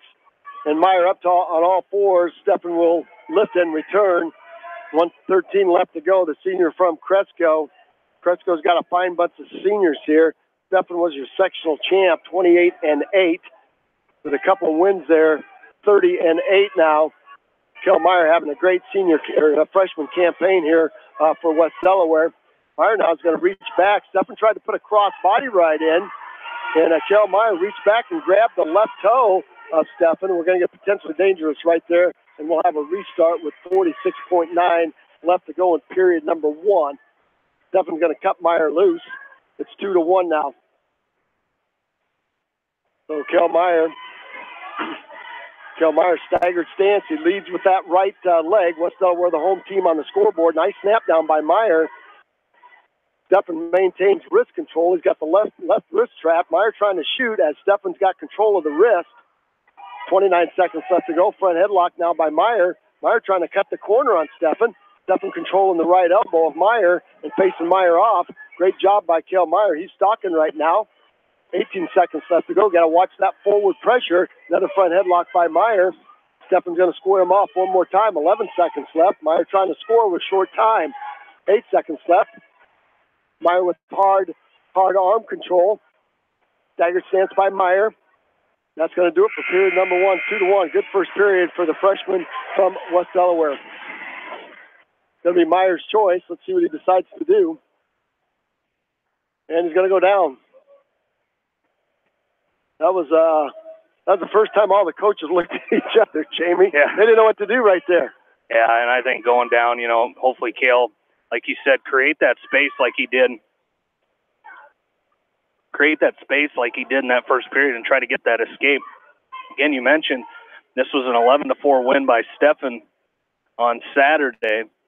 And in the dual meet, the Hawks wrestled Daniel Woods there, and Steffen picked up a fall. So, Cale Meyer just, you hate to say you obviously want him to win, but just try to cut down the points here against Stephen. Don't give up a fall. You look at this dual meet that the Hawks had with Crestwood last time. Obviously, a lot of things can change, but so far everything's pretty close. I mean, to the way it went in the first duel back in the Battle of Waterloo, and you hope the Hawks can continue to gain some points here. They lost a couple in that dual meet or in that match at 138. Colingo had a fall. It was against a different opponent, of course, at the Battle of Waterloo. So technically, that 43-30 win for the Hawks has been trimmed to 41-30. So the Hawks hopefully can pick up some of these points, some of that points here with Cale Meyer not giving up a fall here. Well, you're exactly right. Meyer's going to pick up a 1-point escape here, and it's going to be tied at 2-2. And I like Cale Meyer's approach here, Jamie, as he's been all go. He's been all go from the get-go and pushing Stephen. He's taking some long shots, and you got to watch, you don't want to take a long shot and get pancaked to your back. Create some space, be patient, set up that good shot, set up that money shot. He's doing a nice job working. There's a nice shot by Meyer. He's in deep. He's got the the left leg of Stephen. He's going to have to keep working to stay square. Now he switches off to a double. He's sitting on all fours, and that's a position where you don't really want to be in with 35 seconds left to go. And you got to be careful here because we're upper body right now. If you're Cale Meyer, you don't want to be there with Stephen. Now we're over and under. Meyer tried to drop in and didn't clear his elbows, and off the edge of the mat they go. Deuce is up on the board, 26 seconds left. It's going to be Stephen's choice in the third period. A long shot by Stephen, nicely countered by Meyer. He's got the left arm of Stephen tied up with a 2-on-1. Stephen will have to shake him loose. Now Stephen on the go as he's got Meyer in reverse gear. 12 seconds. Meyer with the fireman's carry. Let's see if he can make it count off the edge of the mat. They go. That's a good shot by Cale Meyer late in the second period. You mentioned it's going to be his choice, and I like what Cale Meyer's doing on his feet here in this second period. Oh, that brought Coach Slivka up off the bench there. There's a long double by Meyer. Don't want to be in that position right there. And he's flat, and Stephen's going to pick up 2. No points. No points. Let's see if officials are going to talk about it. Let's see if they give him 2. No points there. No points. Oh, boy. That's saved by the whistle right there, Jamie. It's going to be Stephen's choice. He's going to choose down. Boy, I thought that was... I think the Hawks caught a break there. But the two officials did get together. They saw the same thing, so we will definitely take it. Well, now Stephen's choice is going to choose down, and if you're Cale Meyer, you want to give him, give him 1, not 2. And there's Stephen with the stand-up. Cale Meyer's going to pick up he's going to pick up the right leg, and he's going to front trip Stephen back down, and Stephen on the return to the mat. Stephen's going to dive over the back of Meyer. Meyer's got to try to keep his head up, Jamie. Head up in a scramble situation is going to win a lot of scrambles. As soon as that head drops, you're in trouble. Myers now has got the right leg of Stephen. Might be stalling against Cale Meyer. He's trying to back trip Stephen. Stephen now is going to square off Meyer. Got to be careful here for Cale Meyer as Stephen's trying to crowd him. Get to your feet. And it's going to be a 2-point reversal by Stephen, 4-2 now. Stephen now with a hard crossface, trying to set up a crossface cradle from right to left. Cale Meyer's got to do some hand control here, Jamie, as Stephen's trying to load that crossface cradle up, trying to lock it up. Meyer doing a good job splitting the hands of Stephen from Cresco. It's 4-2. Cale Meyer's got time here, Jamie, to escape and a takedown. He can get back to his feet and hit that fireman's carry. He could take the lead here 5-4, but he's going to have to go pretty quick here. Stephen on top, riding a 2-on-1 on the right side. And Meyer now trying to get back to his feet. Tripod stand-up, knee slide by Meyer. He's going to face Stephen. Stephen's going to drop in on a double. Let's see if Meyer might be able to turn this into a defensive. Probably going to be a stalemate right here. Stephen's latched on to the left leg of Cale Meyer with 28 seconds. That's a quick stalemate. Cale Meyer's got time here. There we go. The orange and black faithful to our left, Jamie. They got it going here, 27.5. That ought to fire you up, not? Meyer trying to get to his feet, knee slide, trying to get to his stand-up. Tripod stand-up by Meyer, 20 seconds left to go. Knee slide back up. Stephen right in that hard inside wrist, spiral ride. Granby roll by Meyer, tries to get through, didn't clear his ankles, 11 seconds left. And Ryan Stephen from Cresco is going to win this match 4-2. I'll tell you what a match that was, Jamie. Inches. That's a great match there by the freshman from West Delaware. 4-2. No big points for Cresco. It's 25-9. as we go to weight class 152. Yeah, we're going to see the rematch from the final on Saturday. It's Mitchell Mangold taking on Chris Guest. Saturday, that was a close match, not 5-2? 6-4. 6-4. But that's a great job by Cale Meyer, like you said. In the dual meet back at the Battle of Waterloo, that was a fall at 145 for Crestwood. So really the Hawks picked up, that's a 3-point swing from that dual meet. But it's Chris Guest. We saw how good he was Saturday. He picked up the first takedown here on Mitchell Mangold. Yeah, that was the same thing he did. He did Saturday, hit that little boot scoop, that little duck under, and picked up 2. And Mangold quickly to his feet. And he's going to try to pick up 2 on Guest. That's 2. And he does. He picks up 2. Now he comes with a hard crossface from left to right and trying to set up his textbook crossface cradle. He's got it locked up, but Guest finds the white line, then the black edge, and wiggles his way off. Interesting note from that dual meet, the Hawks forfeited to Guest at 152 as Mangold bumped up in that dual meet and defeated Coulter by at 160. That was a 4-3 win by Mangold in the duel at 160. So Crestwood got 6 at this weight in the dual meet. So, Mangold's got to try to, if Mangold could build some bonus points, get any bonus points any way he could here, that'd be huge for the Hawks. Well, he's got a ball and chain. He's got the right arm of Guest wrapped between his legs, and Chris Guest is going to wiggle that free. And Mangold's got a chicken wing on the right side, on the left side. Now a half Nelson on the right. See if he can get out and drive it.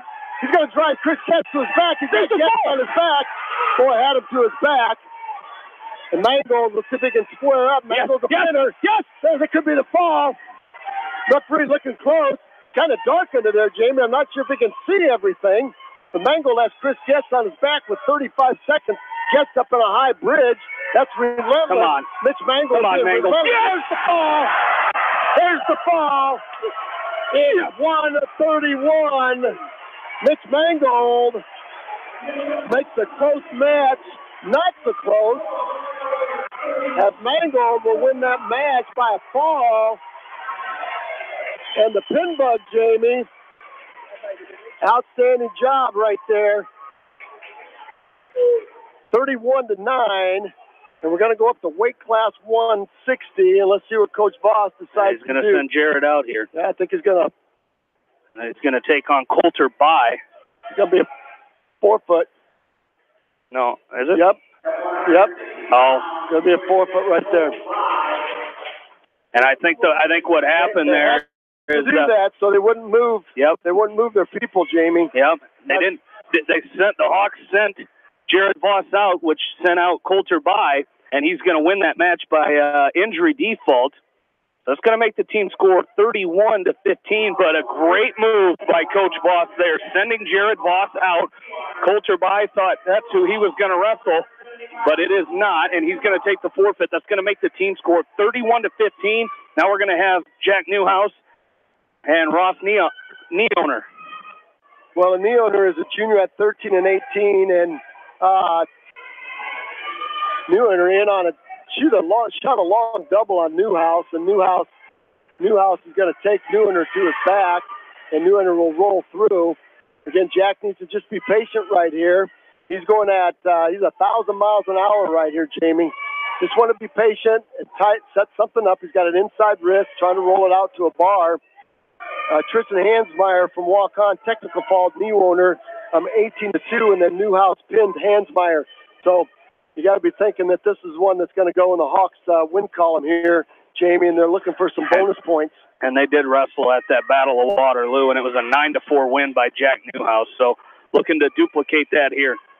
He's got an inside wrist, and he's got that left arm out right across the back of Neoner. Neoner doing a nice job staying flat and keeping Newhouse from tying up his arms anymore. 48 seconds left to go. Newhouse out early with that quick 2-point takedown. He's got a butcher locked up right now. Let's see if he can throw Neoner to his back. Trying to set up a crossface cradle. And if he could reach down and pick up that near knee, he might be able to throw Neoner to his back. He's got him on his back. He's on his toes. He's got to be on his knees. That's that new rule, Jamie. And Newhouse is looking at the official like, doing what I was supposed to, but that's the new rule. Is in that situation he had to have his knees on the edge of the mat, which you and I talked about that at the beginning of the season about how you're trying to teach kids to go away from everything they've ever been taught about getting on your toes to get a fall. Now they got to go to their knees to do it off the edge of the mat. So we hope one day that'll get changed. Well, Jack Newhouse has been relentless here on the top of New Owner from Cresco. This is Ross New Owner. He's a junior and has only got 2 points to show for it, Jamie. And we've talked about this a lot. You know, you're grinding, you're wearing your opponent out, and hopefully that's going to pay dividends when you get to the second and third period. Absolutely. Again, our coverage of tonight's dual meets brought to you by Farmers Savings Bank, Via Field, Animal Health Clinic, Eastern Iowa Shopping News and Dyersville Commercial, and the Edgewood Feed Mill. Winner of this duel, as Roger mentioned earlier, will wrestle in the 2018 state duels next Wednesday at the Wells Fargo Arena, and the Class 2A session is at 11 a.m. next Wednesday. So the Hawks or the Cadets will wrestle at 11 next Wednesday in the state duels at Wells Fargo Arena in Des Moines. Well, that's always exciting, and we always love to go down there and watch that. I love the strategy in the state duels. There's a stand-up by Newhouse, a lift and return by New Owner, another stand-up by Newhouse. And he couldn't quite get his hand split. So New Owner drug him off the edge. So we're going to go back down to the middle. Hard, tight waist by New Owner. And Newhouse getting back to his feet. New Owner tries to throw a drive cradle on Newhouse. And now drops in on a single. And Newhouse now is going to try to split the hands and maybe pick up a 2-point reversal. Might be a reverse half Nelson if he can stick it in there. There's a 2-point reversal by Newhouse. Now he's got to go to work, Jamie, and look for bonus points. You took the words right out of my mouth. I was going to say needs to go to work here, and he did a great job in that first period just riding New Owner, but now he's got a whole minute left. He's got a minute left here, and I see he's got looking for that ball and chain, and I've liked what the Hawks have done out of that ball and chain this season is he's going to lock it up here again. Could have a little tilt here as it's going to be stalling on New Owner. Newhouse with that inside wrist, and I tell you what, Roger, any bonus points here from the Hawks would be huge. And the Hawks, you got to be mindful of that as you move up to weight class 1. When you get to 220, Crestwood's got some pretty good kids at 220 and heavyweight. So that's one thing the Hawks, you'd like to have a pretty good lead by the time you get to 220 and heavyweight. Well, you certainly do. And, 22 seconds left to go. Newhouse has just owned this match, but it's only 4-0 on the scoreboard. Let's see if they can half. They're looking for a half Nelson. There's a half with a ball and chain. He missed a half earlier. Now he put it in, and as he did, New Owner went over to his. Newhouse is going to stack him up. 1, 2. If he got 2 out of it. Oh, boy, didn't get 2 out of it. No points. Well, I think, you could hear Coach Meyer in the corner yelling half, but I think by the time Newhouse realized it was there, New Owner did a good job of getting that arm down. So we're going to go neutral to start the third period here. So I'd like to see Newhouse get back to work. He's going to go right to work with that. He's going to go right to work with a front headlock and try that cross knee pick. He's going to pick up 2. I think I cut him again. Do it again. Cut him again, Jack, and see if you can get into that. Newhouse, he's been real close on a couple of these turns, though, so I think the coaching staff's going to let him go to work on top. He's right back into that ball and chain. He's got the right arm. Looks like he had the right arm threaded. Now he's got the left arm. Got the left arm in a bar draped across. Let's see if he can set up that whip over. He's going to try to set it up. He's going to have to hip him. Keep his hip to hip. And we're going to lose it. We're potentially dangerous as that arm's going past 90. Referee's going to let him wrestle with it there. 1:13 left to go. And that's going to be stalling against New Owner. There's our 1 point. Careful. New Owner. Trying to high leg over there. Newhouse got a little high. It just about worked on New Owner. Now Newhouse is going to go into he's got a neck wrench set up. And I think he's going to get 2. He's going to get 2. Let's see if he can step over. If he can neck wrench and step over New Owner. 48 seconds left to go. Out of bounds. Out of bounds. Too near that's fall. going to be a 2 near fall, so you got a major going right there. 9-0 and all that roly-poly action. Coach Voss, I don't think he likes the rolling around that Newhouse is allowing New Owner to do. I think he's got to stay behind the hips, and he's been getting out front, and Coach Voss definitely doesn't like that. As see if he can hold on to this. He's got a major decision, like you mentioned, right now, and it's going to be caution against Jack Newhouse. So 9-0 lead for Newhouse. Hawks lead the duel 31-15 as we're at weight class 170. Just 4 matches left after this one. Well, yeah, you felt like the Hawks have been in control, Jamie, but there's a lot of wrestling left. Right there is what Coach Voss didn't want. He got out front again, and New Owner's going to grab a hold of the arm of Newhouse. And you can give him 1 here, but just don't give him 2 on the reversal. Newhouse trying to set up that drive cradle. Yeah, get behind him, Coach Voss. Get behind him. And get your head out. He's trying to lock that drive cradle up. He's still going ahead with 13 seconds left.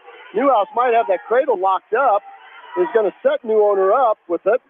You can sit right here if you're Jack Newhouse. 4 seconds left. His head pasted in the ribs of New Owner. That's a good win for the Hawks right there. That's a major right there. That's a major decision. It'll put them up 35-15.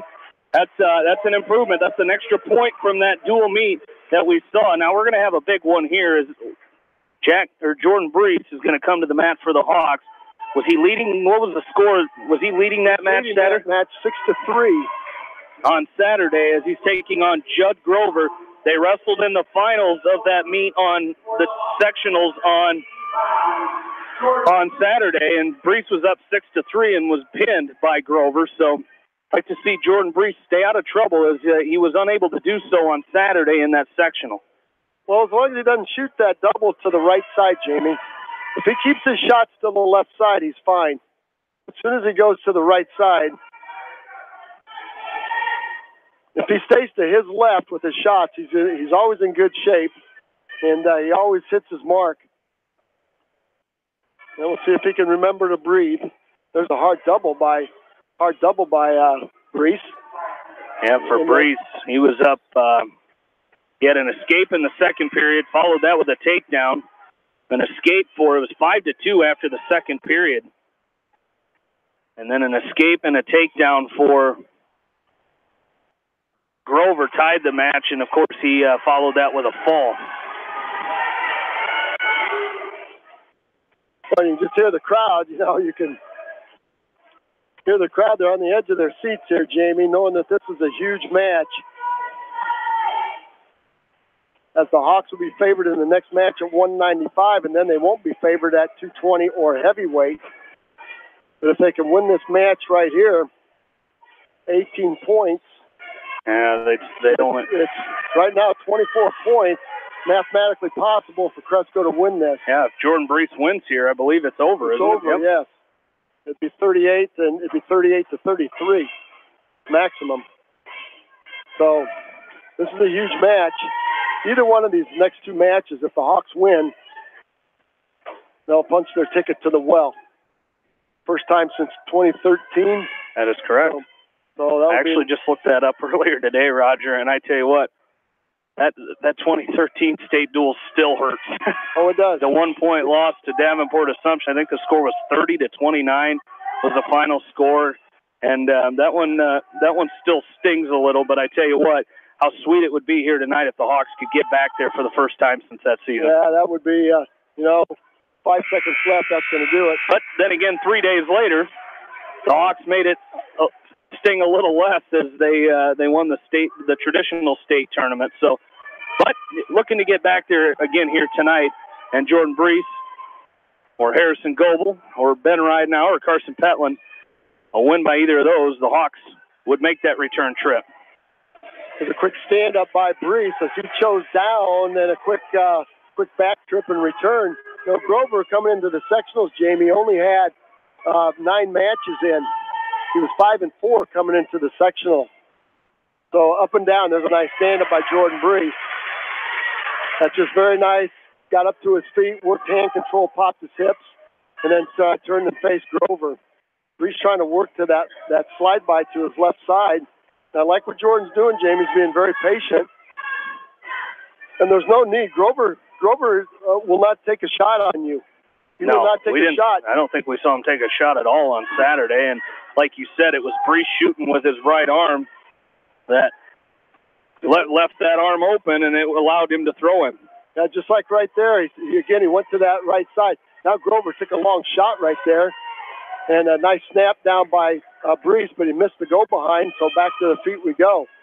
I like Jordan Brees being very, very patient here and looking for that good shot.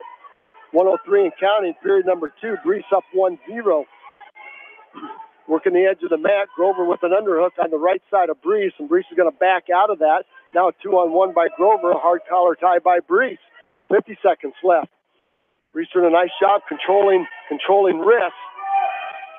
Again, a lot of forehead-to-forehead wrestling right here. Brees in that staggered stance, leading with that right. And Brees tried to drop in on a double, a little bit too far away. And then now off the edge of the mat, they're going to get a restart with 30 seconds left.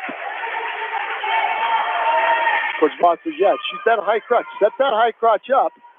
They can set that high crotch up to his left side. He scores on there. There's a nice slide by. Let's see if he can make it work. And just missed it again as Grover squared him up. Good change up by Brees as Grover came with a hard collar tie with the right. And Brees almost got the corner. Just couldn't quite latch onto it quite tight enough. 8 seconds left to go. Good collar tie by Brees. We're going to go to the third period, and it's going to be Grover's choice. I imagine he will choose down. Now, one more good period here by Jordan Brees. We have not seen him on top yet, so this would be a good time for him to lock up that cross-face cradle. Yeah, it certainly would. There's going to be a stand-up by Grover, and Brees is going to drive him off the edge of the mat. Yeah, you got to stop that first move here if you're Jordan Brees. Like you said, Grover was up very quickly there, so if you're Jordan Brees, got to stop that move. A little bit more weight forward. And he's going to ride the right side. And Grover, nice job by Brees. Switch attempt by Grover. Re-switch by Brees. Grover's going to pick up a 2-point. Grover's going to pick up a 2-point takedown, or excuse me, a reversal right here. And Coach Swift got up out of his chair saying, hey, keep him down. Looking at weight class 195, Harrison Goebel.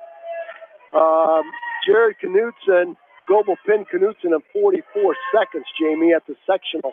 And pinned him at the dual meet in 47 seconds. So hopefully Jordan Brees just puts it in the bag right here. He trails 2-1. They go out of bounds. 1:19 left to go. Hawks lead the duel 35-15. Brees trails in this match 2-1. Again, 1:19 left to go. All right, there's a set. Grover's going to ride the right side. Brees tries an outside stand-up and a hard chop by Grover. Now a chicken wing on the right side. Grover's got a chicken wing on the right side of Jordan Brees. Got it locked up, trying to dig it in deep. A chicken wing on the right, inside wrist on the left. Jordan Brees trying to build his base. It's 2-1 with a minute left. So good opportunity here for the junior from West Delaware to work himself back to his feet and look for a takedown to win it or send it to overtime. There's a stand-up by Brees. Let's see if he can split his hands. Lift and return by Grover. Don't stop. Going to come right back up. See if he can split the hands. Doing a great job. There's a one-point escape.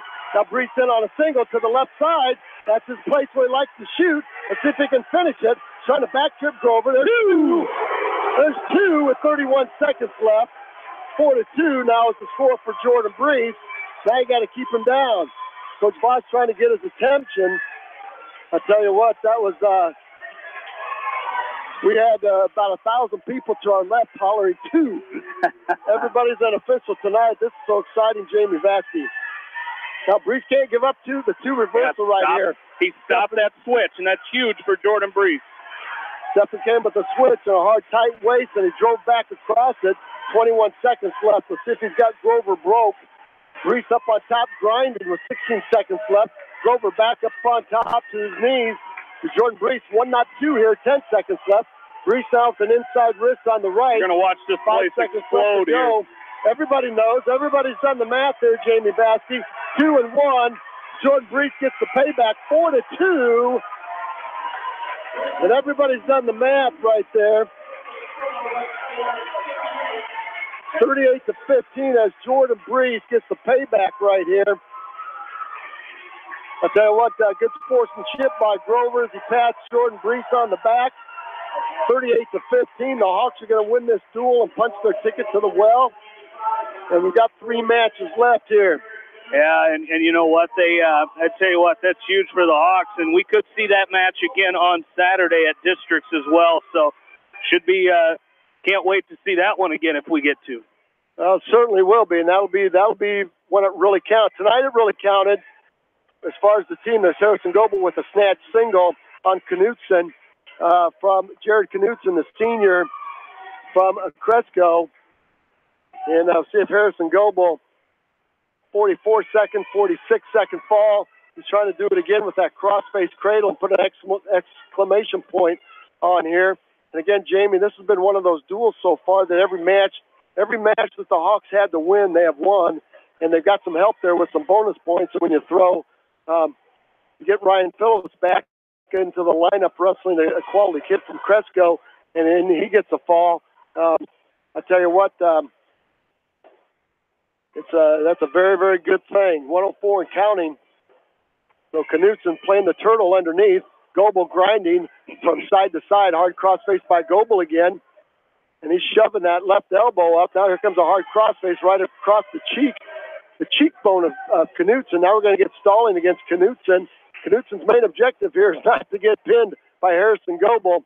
And here comes that crossface by Goebel. He's just relentless with that crossface from right to left, trying to lock up that cradle, and he's going to drive the head of Knutson to his hand. Textbook crossface cradle by Goebel, but he can't quite get it locked up as Knutson stretches out that long body. And we might be going to the second period. Once again, Goebel shooting that crossface from right field to left field. And Knutson's objective was to go a first period, although Goebel's got the cradle locked up with 8 seconds. Let's see if he can dump Knutson on his back. He's got it locked up, and he's going to run out of time. And he's just going to hang on, 2-0. A lot of grinding by Harrison Goebel, a quick 10-second takedown, and then 1:50, a punishing ride there from the junior from West Delaware. Knutson's going to take neutral. And against Harrison Goebel, attack low level. Don't give Knutson anything to get happy about. Upper body again. There's an underhook by Harrison Goebel, overhook by Knutson. Goebel's going to drop in on a double. Boy, that was just textbook right there as he lifted that underhook, then dropped right in on the double, and then quickly cut the corner, found an angle, cut the corner, and set Knutson on his backside with a 2-point takedown. It's 4-0 with 1:33 and counting in period number 2. Now we're going to get another stalling against Knutson. That's going to give Harrison another point here. He goes up 5-0 with 1:20 left to go in this second period. I tell you what, put an exclamation point on it if you're Harrison Goebel here. Try to put the Hawks up, pin here, and you might see this place erupt again. As I tell you what, it's been a long time since we've seen the stands packed the way it is to our left here tonight. It looks empty from where we're first starting because they saved room for Dubuque Wahlert in that first duel, but everything from that second section over to the wall is packed with West Delaware fans, and some of them have even come over here and taken up some space in the section where the Wahlert fans were at. So I tell you what, this place is very packed tonight, and that's great to see. And the bad thing is, Jamie, with the scheduling snafu, you got the West Delaware Hawk girls playing in the other gym. If that game wasn't on, you'd have all those people here. This whole side would be packed with some wild and crazy West Delaware Hawk wrestling fans. So I tell you what, 19 seconds left, and Goebel still on top, and Knutson, Jamie, we ought to have another point here. Knutson belly down, and Goebel trying to set up a farmer now, side to side, front to back, and Knutson playing the turtle big time as he's tucking his head and got all of his arms in, and that's got to be stalling right there. Got to be stalling right there. Goebel's choice. He's going to go down. Knutson's main objective here is not to get pinned, and you can see that right here. There's Goebel trying to come with the stand out. Now standing switch by Goebel. Tight waist by Knutson. Now Knutson with the payback crossface from right field to left field. He's trying to set up a crossface cradle of his own. And Goebel now up on all fours, trying to wiggle his way out of it. Pick up 2. Knutson gets high riding. Goebel trying to pull that left arm under. Knutson now is going to block the left knee of Harrison Goebel and drive Goebel back down on all fours. 138 and counting, period number 3-5-0. Knutson up on top, riding a tight waist now, making Goebel carry his weight. Doing a good job of riding Harrison Goebel. Not too many people have done that. Goebel now is going to step over and do what he does best, high leg over by Harrison Goebel. Well, I'll tell you what, he stepped over that ankle, then went high leg over and crowded the hips of Knutson. And Knutson had nowhere to go. I think Harrison Goebel needs to let him up, Jamie, and I think your coaches are just going to let him grind him back out, maybe look for a stalling point. Well, it should be coming, because you said it. He was out there not to get pinned, and he's not even attempted to move up here from underneath. Goebel up on top. He's out to the side, not riding parallel, but he's working ahead of Knutson, and Knutson now up on all fours finally. Goebel trying to set up something else, and very difficult to do. 7-0. And we're going to get stalling. There's the major right there. 8-0 now. That gets an applause by the West Delaware Hawk faithful. And Goebel now way out to the right. Maybe trying to just lift up and toss Knutson to his back. 18 seconds left, and it looks like Harrison Goebel will win by a major decision here, and that'll give the Hawks 4 more, making the score 42-15. I don't know why the buzzer went off, Jamie. It was 5 seconds left, and the clock's still running. And that's going to do it. I think they forgot to start the clock. They're going to do it right there. Goebel with an 8-0 major.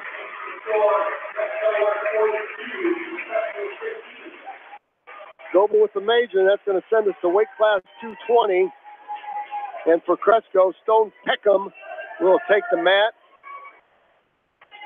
And this was a tight match. This was a 1-0, 2-1 match. Until Ben Ridenauer shot in. He made a bad shot in on Peckham, and Peckham caught him with a whip over. But this was a very, very good match for about 4.5 minutes. So we'll see what Ben Ridenauer decides to do here now. There's an underhook by Ridenauer to the right side of Peckham. Peckham's going to come with an overhook. Peckham's got a little size advantage on Ben Ridenauer. And Ridenauer doing a nice job with that underhook to the right side of Stone Peckham. Now double underhook by Ben Ridenauer. 127 and counting. Ridenauer giving some pressure to Peckham. Got to be careful here. We saw Peckham he wasn't afraid to tie up and try to launch Boone McDermott, the top-ranked wrestler from Wahlert Dubuque, Wahlert Catholic. He tried to lock him up and headlock him. That just made him mad. So we'll see what happens here as Peckham steps in. And that did, Jamie. I think that made him mad. Well, you know that with the not starting the clock, that I'm going to get a little dig in on Jeff Harris down there running the scoreboard, as I often do when he makes any kind of mistake running the scoreboard. I'm going to let him know about it, and I've already sent my text message, just wondering if he took a nap down there, and if maybe we take him a pillow. He does a good job, though. He'll give it right back to me, and I think I'm trying to make up for the one I had during the football season this year when I happened to be on a commercial break in the last play of an overtime game. So he's given me a little bit of a ribbing on that one, and I try to reciprocate a little bit here. And we might go scoreless here into this second period, as no points yet, 15 seconds left to go in this first period, as still scoreless between Peckham and Ridenauer. Again, the last 2 times these two have met, it has been Peckham with the fall.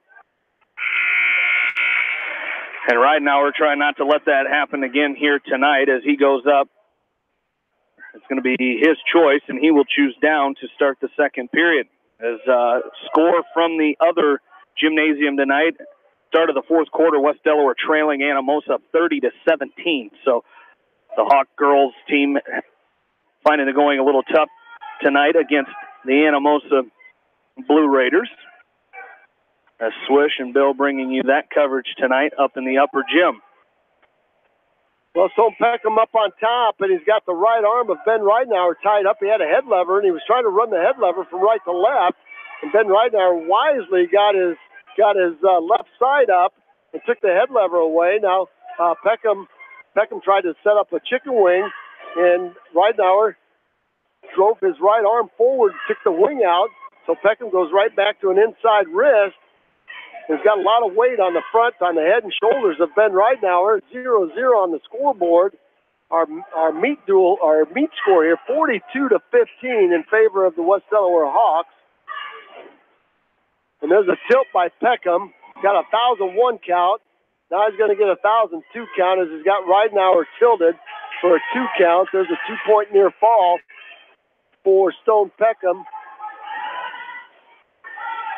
And Ridenauer trying to work some hand control, but Peckham doing a great job keeping all of his weight forward and tying up the arms of Ben Ridenauer. Ridenauer now trying to come with an outside stand-up, now an inside stand-up by Ridenauer. And Peckham switches sides and drives Ridenauer off his base. 33 seconds left to go. Spiral right now by Peckham, finds Ben Ridenauer belly down. Peckham working inside wrists, working a 2-on-1, trying to roll the 2-on-1 under on Ben Ridenauer's right side and trying to tilt him one more time. He goes 2-on-1 on the right, then goes through the legs and tilts Ridenauer, and he's going to pick up another 2-point near fall, 3-point near fall this time. Ridenauer's got to be careful that he doesn't get pinned right here, as Stone Peckham has got him rolled up for a 3-point near fall. That's the situation, Jamie, is 0-0. I'd like to see you go back up on your feet. And I know you're trying to catch the opponent for West Delaware at the dual meet tournament. Will that be out yet, Jamie? The formula? You have the formula figured, the seedings? Did you look that far? I think they go by the state rankings, but there's been a couple upsets. Webster City, Sioux City Bishop Heelan defeated Sergeant Bluff Luton, and Webster City is about to beat Sergeant Bluff Heelan. Solon, the defending state 3A traditional champs, with an upset win tonight. They win 2 duels. They defeated Independence, and then they defeated West Liberty in the final 37-34. So the Solon Spartans making it to the state duels tonight. So that's we talk about the tenacity of the WAMAC, Jamie. I think there were 8 WAMAC schools in the duels, and two of them are going to be at the well next Wednesday. 1:20 left to go, and it's going to be another 3-point near fall by Peckham. 8-0 now as he takes the lead on Ben Ridenauer. He's got an inside wrist now. He's got the right arm of Ben Ridenauer out. I tell you what, Stone Peckham is just physical on the top, and then he's going to wrap his head around. He's got a half Nelson on Ben Ridenauer, and there's the fall. There's a fall in 4.502. Stone Peckham with a fall in 5.02 on Ben Ridenauer. So that'll make it 42-21 as we go to weight class 285. And let's see what happens here. The Hawks are going to send out Carson Petland. And these two wrestled in the championship. There's a fall. Fall in 143, Jamie. Knutson is 30-7, 32-7 now. I'll tell you what, he is a very good-looking heavyweight. And Knutson's a senior. So you got Carson Petland taking on a senior here. There's a back trip by, that's a duck under by Knutson, then a back trip by Knutson. He's going to cover up Petland and pick up a 2-point takedown. And the Cadets will go up 2-0 in this match. So it'll be. Was there a takedown in that last match? There was no takedown. I didn't think so. Okay. Nope. I'm trying to figure out the 8 teams that will be at the state duels. We've got all the 8 teams. It'll just be a matter of where they're all going to be. Because that's going to really throw a wrench into things with the rankings. Because a couple upsets tonight. Williamsburg advancing to the state duels. So There's a butcher attempt there by Knutson, Jamie, and Petland rolled out of it, showing some strength here. And they did come out with new rankings today, and I believe we'll see where the Hawks were at. The Hawks were number 4 in the newest rankings. So Sola was 9, Williamsburg was 8. So tell you what, they'd shown a lot of love to the Womack here, Jamie. South Tama 12. So I mean, just look at the strength of the Womack in the rankings there. All right, off the edge of the mat we go. Carson Petland and Jared Knutson Jacob Knutson. I wonder if those guys are twins, Jamie. Jared Knutson at 195. They both, you put them side by side, other than the size, they look pretty close to identical. Inside wrist now by Knutson on the left side, trying to roll that out to a bar. Carson Petland finds his left shoulder pasted to the mat. Now he's going to roll over the left shoulder and keep his weight on that inside wrist and roll that left wrist out. Nice job by the freshman. He's going to go the first period with Knutson, so that's a good thing.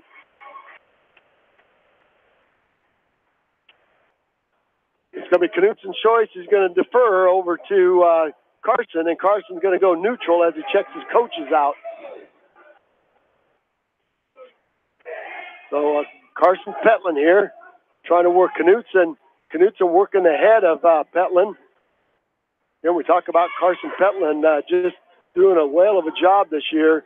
He and Cody Wenger both at 285. Wenger started the year, and then Carson Petland came on strong. He's figuring out his body, Jamie, and we talked about that last weekend. Once he figures out what that big frame is capable of doing, look out. There's a duck under by Knutson, and now a front trip.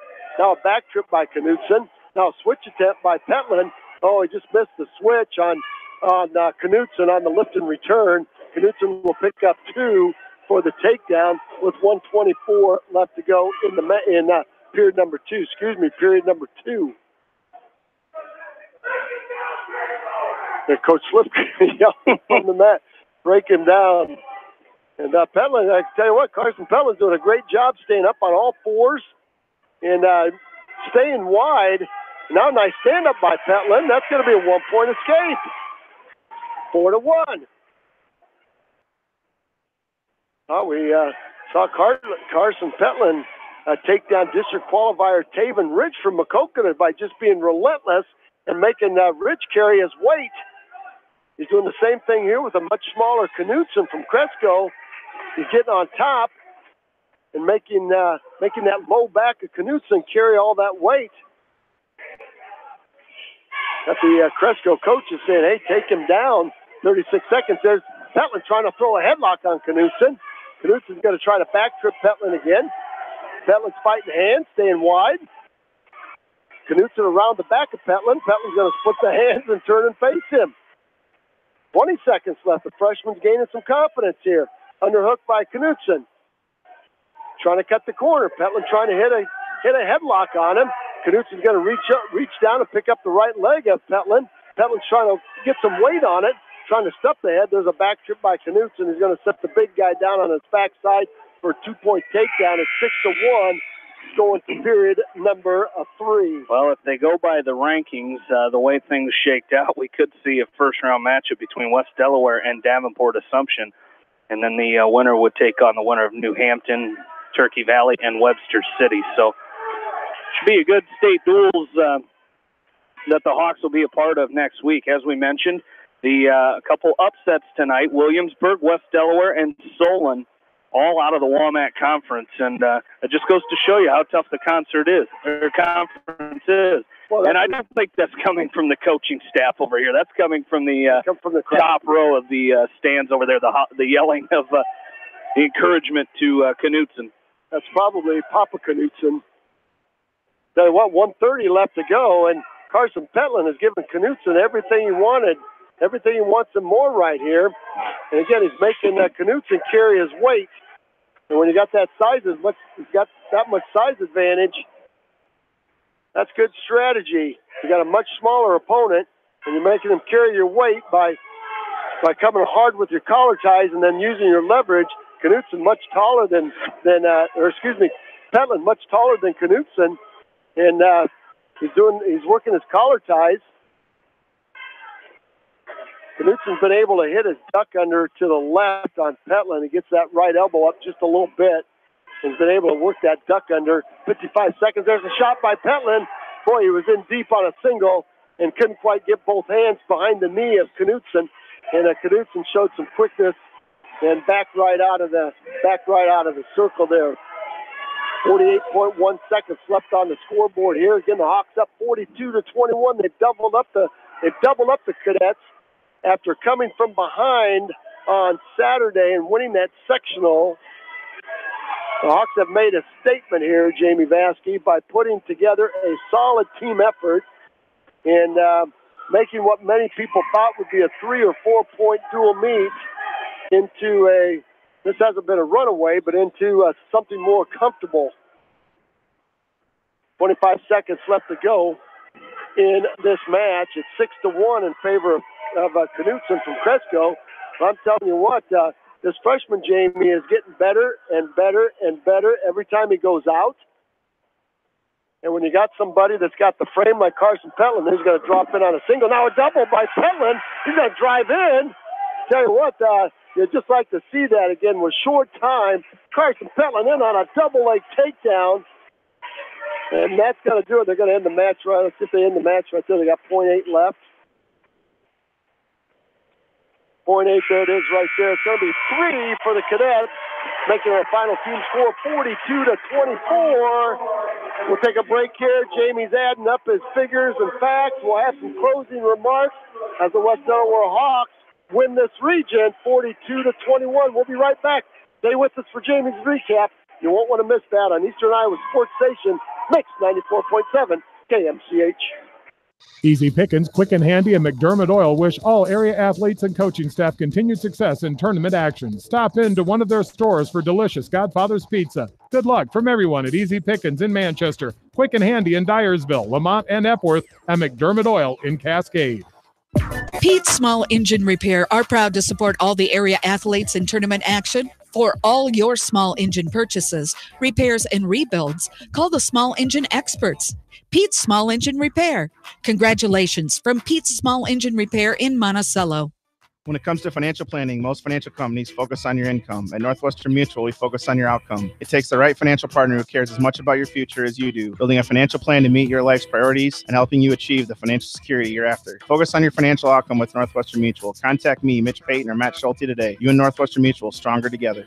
Paladin Attachments is a blending of 11 brands joining skills and expertise to design and build the best quality heavy and light duty attachments in the world, giving customers powerful peace of mind. Join Paladin and Delhi in wishing all area athletes, teams, coaches, and fans the best of luck. The staff at Bowenkamp Murdoch Funeral Home and Cremation Services in Manchester and Clifton Murdoch Funeral Home in Earlville are proud to support all area athletes and coaching staff in tournament action. Wishing you continued success from Bowenkamp Murdoch Funeral Home in Manchester and Clifton Murdoch Funeral Home in Earlville. American Trust and Savings Bank wishes all area athletes and coaching staff continued success. American Trust and Savings Bank with locations in Dyersville, Farley, Dubuque, and Des Moines. Simply better banking. Check them out at americantrust.com. Member FDIC, equal housing lender. Beaton Bender Manufacturing Incorporated is a family-owned and operated business that has been a worldwide supplier of hydraulic shears and press brakes since 1972. Beaton Bender Manufacturing in Coggin is proud to support all area athletes and coaching staff. Sight and good vision is very easy to take for granted until it is taken away. Advanced Eye Care Associates of Eastern Iowa is here to help you. Advanced Eye Care Associates of Eastern Iowa, located at 225 West Main Street in Manchester and 1113 West 3rd Street in Vinton. This is Tyler, service technician at Gateway Appliance in Manchester. You just never know when your old appliances are going to break down. When they need repair, give us a call. We can fix most major appliances in your home. For sales, service, and installation, call us at 927-3200. Gateway Appliance, your exclusive Maytag, Whirlpool, KitchenAid, and Amana dealer in Manchester. For residential, commercial, and farm lawn care, call Spring Green Lawn Care. They are licensed and insured. Call Dwayne for free estimates. Spring Green is your full-service lawn care company in Dyersville. Anderson is the leader in doors and windows. They set the bar high with high-performing, dependable, energy-efficient products for your renovation and building projects. Contact your local vendor, Delhi Lumber, at 922-2404 for all of your window needs. Delhi Lumber, your authorized Anderson Windows dealer, big town quality with small town service. This is Dr. Tim Collier from Dental Associates of Manchester. We take pride in the environment we provide our patients with a caring attitude and unsurpassed comfort. For the kind, compassionate, and competent dental care you deserve, call us at 927-GRIN. Dental Associates of Manchester, creating healthy smiles for life.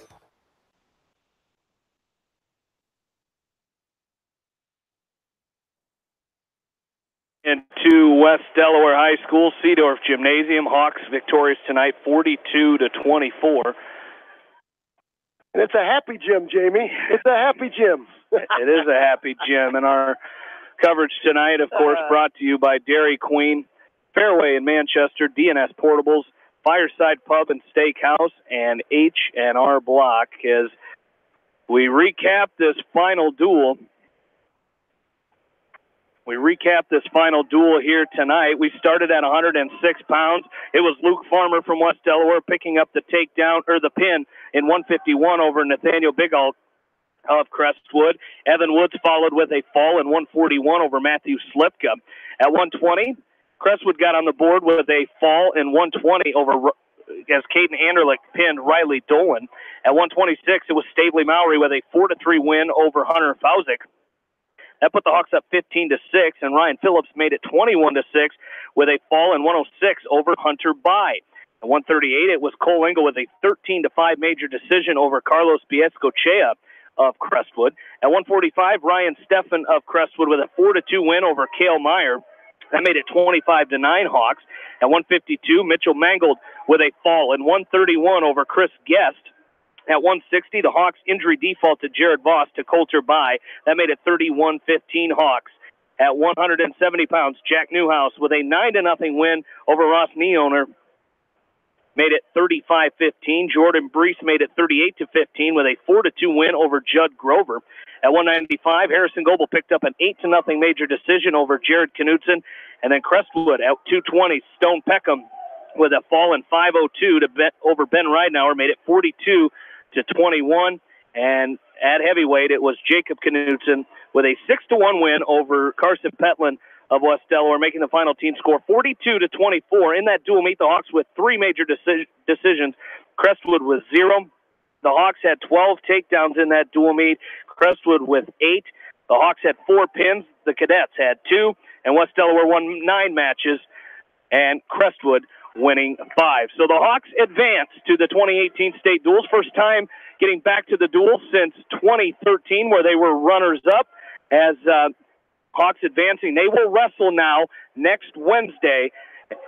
They'll wrestle next Wednesday at 11 a.m., as we're not sure who they will take on yet, but the Hawks will wrestle Wednesday at 11 a.m. You can catch all of that action. They will wrestle 3 duels at the state duels.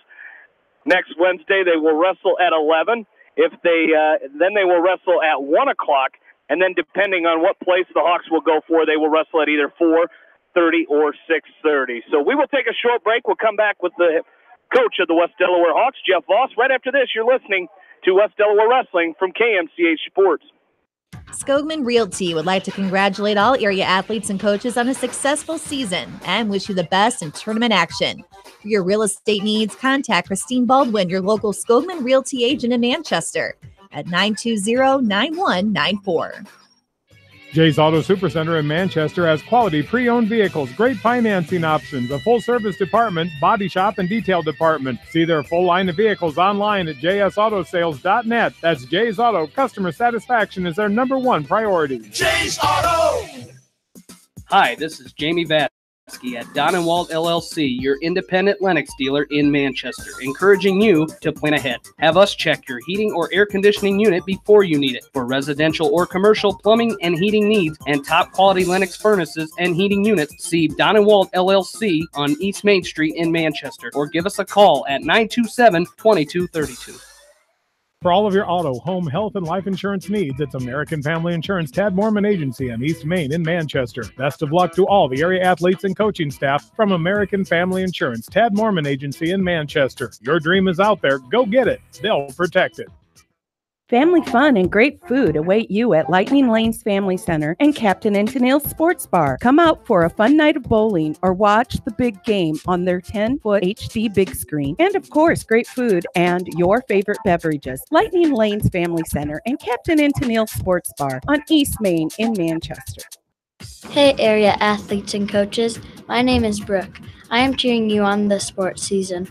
Krugman Construction would like to congratulate all area athletes and coaches on a successful season and wish them continued success in tournament action. For all your building needs, call Krugman Construction in Manchester. Farmers Savings Bank proudly supports all area athletes and their coaching staff. For all your banking needs, visit them in Colesburg, Elkport Garber, Strawberry Point, Arlington, and Aurora, or online at farmersavingsbank.com. Member FDIC.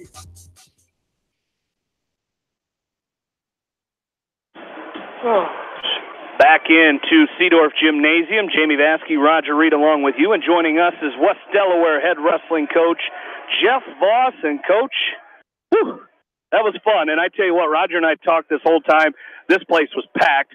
As we had to leave a little room for the Wahlert fans, but from there to the wall was packed. What a great, exciting atmosphere tonight for the kids, and you guys get back to the state duels for the first time since 2013. Yeah, I tell you, this group of kids from the first practice to now, they just kept getting better all year long, and we had two quality dual meet teams here tonight, and to come away with the wins like we did, it's just a tribute to the kids for improving all year and just battling for each other the whole time.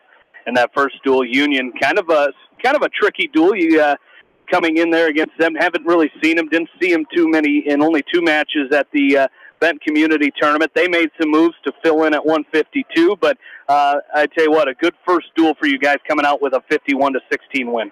Yeah, their first five weights are they're pretty tough kids there, and I tell you, when Luke took it to their 6-pounder, who was a sectional champ and is probably one of their better kids, just kind of set the tone for the rest of the duel. It was Evan came back there with a win, and then having Ryan Phillips back really solidified those lower weights for us, and it's good to have him back on the mat. And we say every day in practice, be thankful for the opportunity to wrestle, and he got that opportunity tonight to keep wrestling this season, and couldn't be more happy for that kid. Roger and I said he could be a man on a mission here in this next couple weeks down at the state duels, and we look forward to that. Then you came back against a Crestwood team. You wrestled them 12 matches up at sectionals last Saturday. I think you went 6-6 on that one. Wrestled them earlier in the year. It was 43-30, the final dual meet score. And I tell you what, tonight your kids came out. Looking at it coming in, it could, thinking it would be a really close duel, but when it came to every toss-up match, it seems like you guys came in. I look at 126 was kind of a toss-up, 182 was a toss-up, and then, you changed some things changed where the kids maybe didn't give up a fall or a major decision at a weight maybe they did the last time, and the kids wrestled very, very well in that second duel against Crestwood to get the win. Yeah, coming out of sectionals, we had a 7-7 split with them as far as who placed, and when you're competing against a team like that, there's going to be some swing matches that can go either way, but again, I think it shows just how much we improved. With Brees beating the kid who just beat him on Saturday, and Mitchell getting a pin on a kid that he beat by decision. So it was a fun duel, and Cresco's a real quality team. So for us to come out with 42 points against them was a great accomplishment for the guys. Well, I tell you what, this place there's a lot of people here. You said it should be a good crowd. Kind of splitting duties tonight as they were playing basketball in the upper gym. I tell you what, the fan support here tonight was incredible. And when the dual meet got, when you had it in hand with Jordan's win and, of course, Mitchell's pin at 152, it was good to hear the effects of that crowd again. Yeah, it was. Our side was packed, and there were a lot of students here as well, and and these kids deserve that. They've battled hard for each other and for our program all year, and to have a great crowd here in the regional duel, and to get back to the state duels,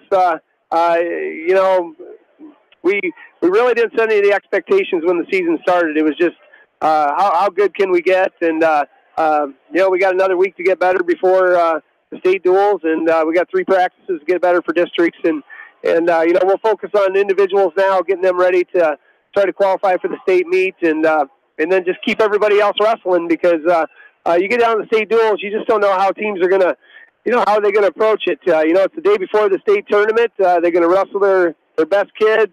We're going to, and that's just the approach we take, and I think the kids would be disappointed if we didn't. So, we'll just go down there with a clean slate and try to get better between now and then and see what happens. Well, I know you say you guys all season haven't really looked ahead to who you're wrestling, but the state duels is going to feature New Hampton, Webster City, you guys in Assumption, Ballard, Williamsburg, Solon, and Clarion, and I think that just goes to the strength of your schedule all year. 3 WAMAC teams in the state duels, but you've got to get to some of those teams, as you should be on the opposite side of those 2 teams. But I tell you what, should be a fun time at the state duels next week. Yeah, I think there were 8 WAMAC teams in the regional, and for 3 of them to make the state duels, I think and it just shows the depth of our conference, and the competition we wrestle in the week is tough, and on the weekends as well, and I don't really care who we wrestle down there. We're just going to kind of focus on ourselves again, and we'll take the state duels just like it's every other meet, and take that. We've been taking that approach all year, so we're not going to change it now. It'll be much more rewarding, Coach, than starting the year with a huge win over Waverly Shell Rock, and then coming back with another huge win over any Northeast Iowa team to punch your ticket to the state duels. How rewarding is that from a coaching standpoint to see your youngsters mixed in with your veterans and those kids gelling and then getting the job done to start the year, maintaining that through the course of the year, and then just punching it right here to it's not the climax yet because you've got some things you want to do yet, but you're there. You're at the state meet as a dual team. Well, I tell you, when the upperclassmen we have really kind of kept this team together, and I kept waiting. 8 of our kids, I think, are freshmen and sophomores, and I'm like, well, is there going to be a weekend, or is there going to be a dual meet where, maybe it kind of catches up with them, and they just keep. They're a resilient group of kids, and they just keep battling and keep focusing on getting better, and we wouldn't be where we're at right now if they didn't. If they didn't take that approach into practice in every competition, can I get better than I was yesterday? And I'm extremely proud of this group of kids and how they've developed over the course of the year. Well, Coach Voss, congratulations on the win tonight. Appreciate you joining us, and we'll see you Saturday over in Independence. Hey, that sounds good. I appreciate you guys covering us again, and the fans that came to watch these kids tonight. It means a lot to everybody, and we couldn't be more happy. Absolutely. Well, that was West Delaware head wrestling coach Jeff Voss here on the post meet. As Roger, we will wrap things up here a little here for tonight. As what a great night of wrestling here between the Hawks and, of course, that final duel with Crestwood. What a great way to end this night with the Hawks getting back to the state duels for the first time since 2013. Well, you came into this duel, you knew you had a pretty good shot at beating Union. You just didn't know by how much. And then there was a lot of question marks in the Cresco duel just because of the quality, the caliber, the tenacity of the cadets. And to watch the youngsters come out of their shells tonight, to watch the veterans do what they do here, Jamie, some tremendous wrestling, some tremendous teamwork, tremendous coaching, tremendous fan support, And when you've got that combination in the equation, you're going to have a lot of success, because that's what you need to have a quality wrestling program and to keep that quality going year after year after year. And, you know, the Hawks came in the season kind of under the radar because of their youth. But I can tell you what, there's no radar now, because they've done what a lot of people didn't anticipate them doing when the season started, and that is being in the state dual team tournament. And hats off to the coaches, hats off to the crowd support here, and just a great night of wrestling from all the teams that we saw here. Absolutely. Well, that's going to wrap up our coverage here tonight. Again, Roger and I will be back on tomorrow night. Don't forget that. Tomorrow night we have Western Dubuque wrestling in their regional duels starting at 6 o'clock, as Western Dubuque will be taking on Linn-Mar in the semifinal round, and the winner of that one will move on to take on Iowa City High, and we'll have that coverage for you. Similar to tonight, at around 5:50, we will start our coverage of that dual meet. And then Thursday night, we've got Area Girls Regional Basketball. First round is it's Edco taking on Central Elkader in Edgewood, starting at 7 o'clock with John Swisher and Roger Wright. Friday, West Delaware boys have their regular season finale at Marion, as that starts at 7:30. John Swisher, Bill Logan will bring you that. And then Saturday, starting at 9, we'll have the Coach's Corner with John Swisher. I'll have West Delaware head coach Jeff Voss in the Coach's Corner as well. And then we will be at District starting at noon from Independence, where we will cover the West Delaware Hawks and the Independence Mustangs from the district meet. And then, of course, we start our state tournament coverage next Wednesday now with West Delaware wrestling in the state duels. We'll have that one for you at around 11 o'clock a.m. From the Wells Fargo Arena with West Delaware. Not sure who they're going to take on yet. If they go by the rankings, as we kind of figure they will, they should wrestle Davenport Assumption in that first round. Why do we always have to wrestle Davenport Assumption? Go figure, Jamie. Go figure. Absolutely, but that should be a great dual meet, and I tell you what, we're looking forward to it if we get to bring you that dual meet. Let's take a look at our other regional dual scores from our area teams tonight, as Independence was defeated by Solon 45-24. And Maquoketa Valley was knocked off by Wapsie Valley tonight 36-31. It was Denver over East Buchanan 77-3. Washington defeated Beckman 49-25. And it was Sigourney Keota over Cascade 54-30. Well, that's going to do it for us here tonight. Want to thank all of the sponsors of West Delaware Wrestling here on KMCH, our regular sports boosters, and, of course, our tournament sponsors as well. Without them, we wouldn't be able to bring you this coverage of West Delaware Wrestling here on KMCH, so we encourage you to get out there and please shop locally. Want to thank Faith Hunt running the board for us this evening. Great job by her. And want to thank most of all you, the listeners, for tuning in to West Delaware Wrestling here tonight. So for Roger Reed, I'm Jamie Vasky saying good night from the Seedorf Gymnasium, where once again the finals, West Delaware defeats Union in the semifinals 51-16, and defeats Crestwood in the finals to advance to the 2018 state duels 42-24. You've been listening to West Delaware Wrestling on Eastern Iowa Sports Station, Mix 94.7 KMCH. Have a great night, everybody.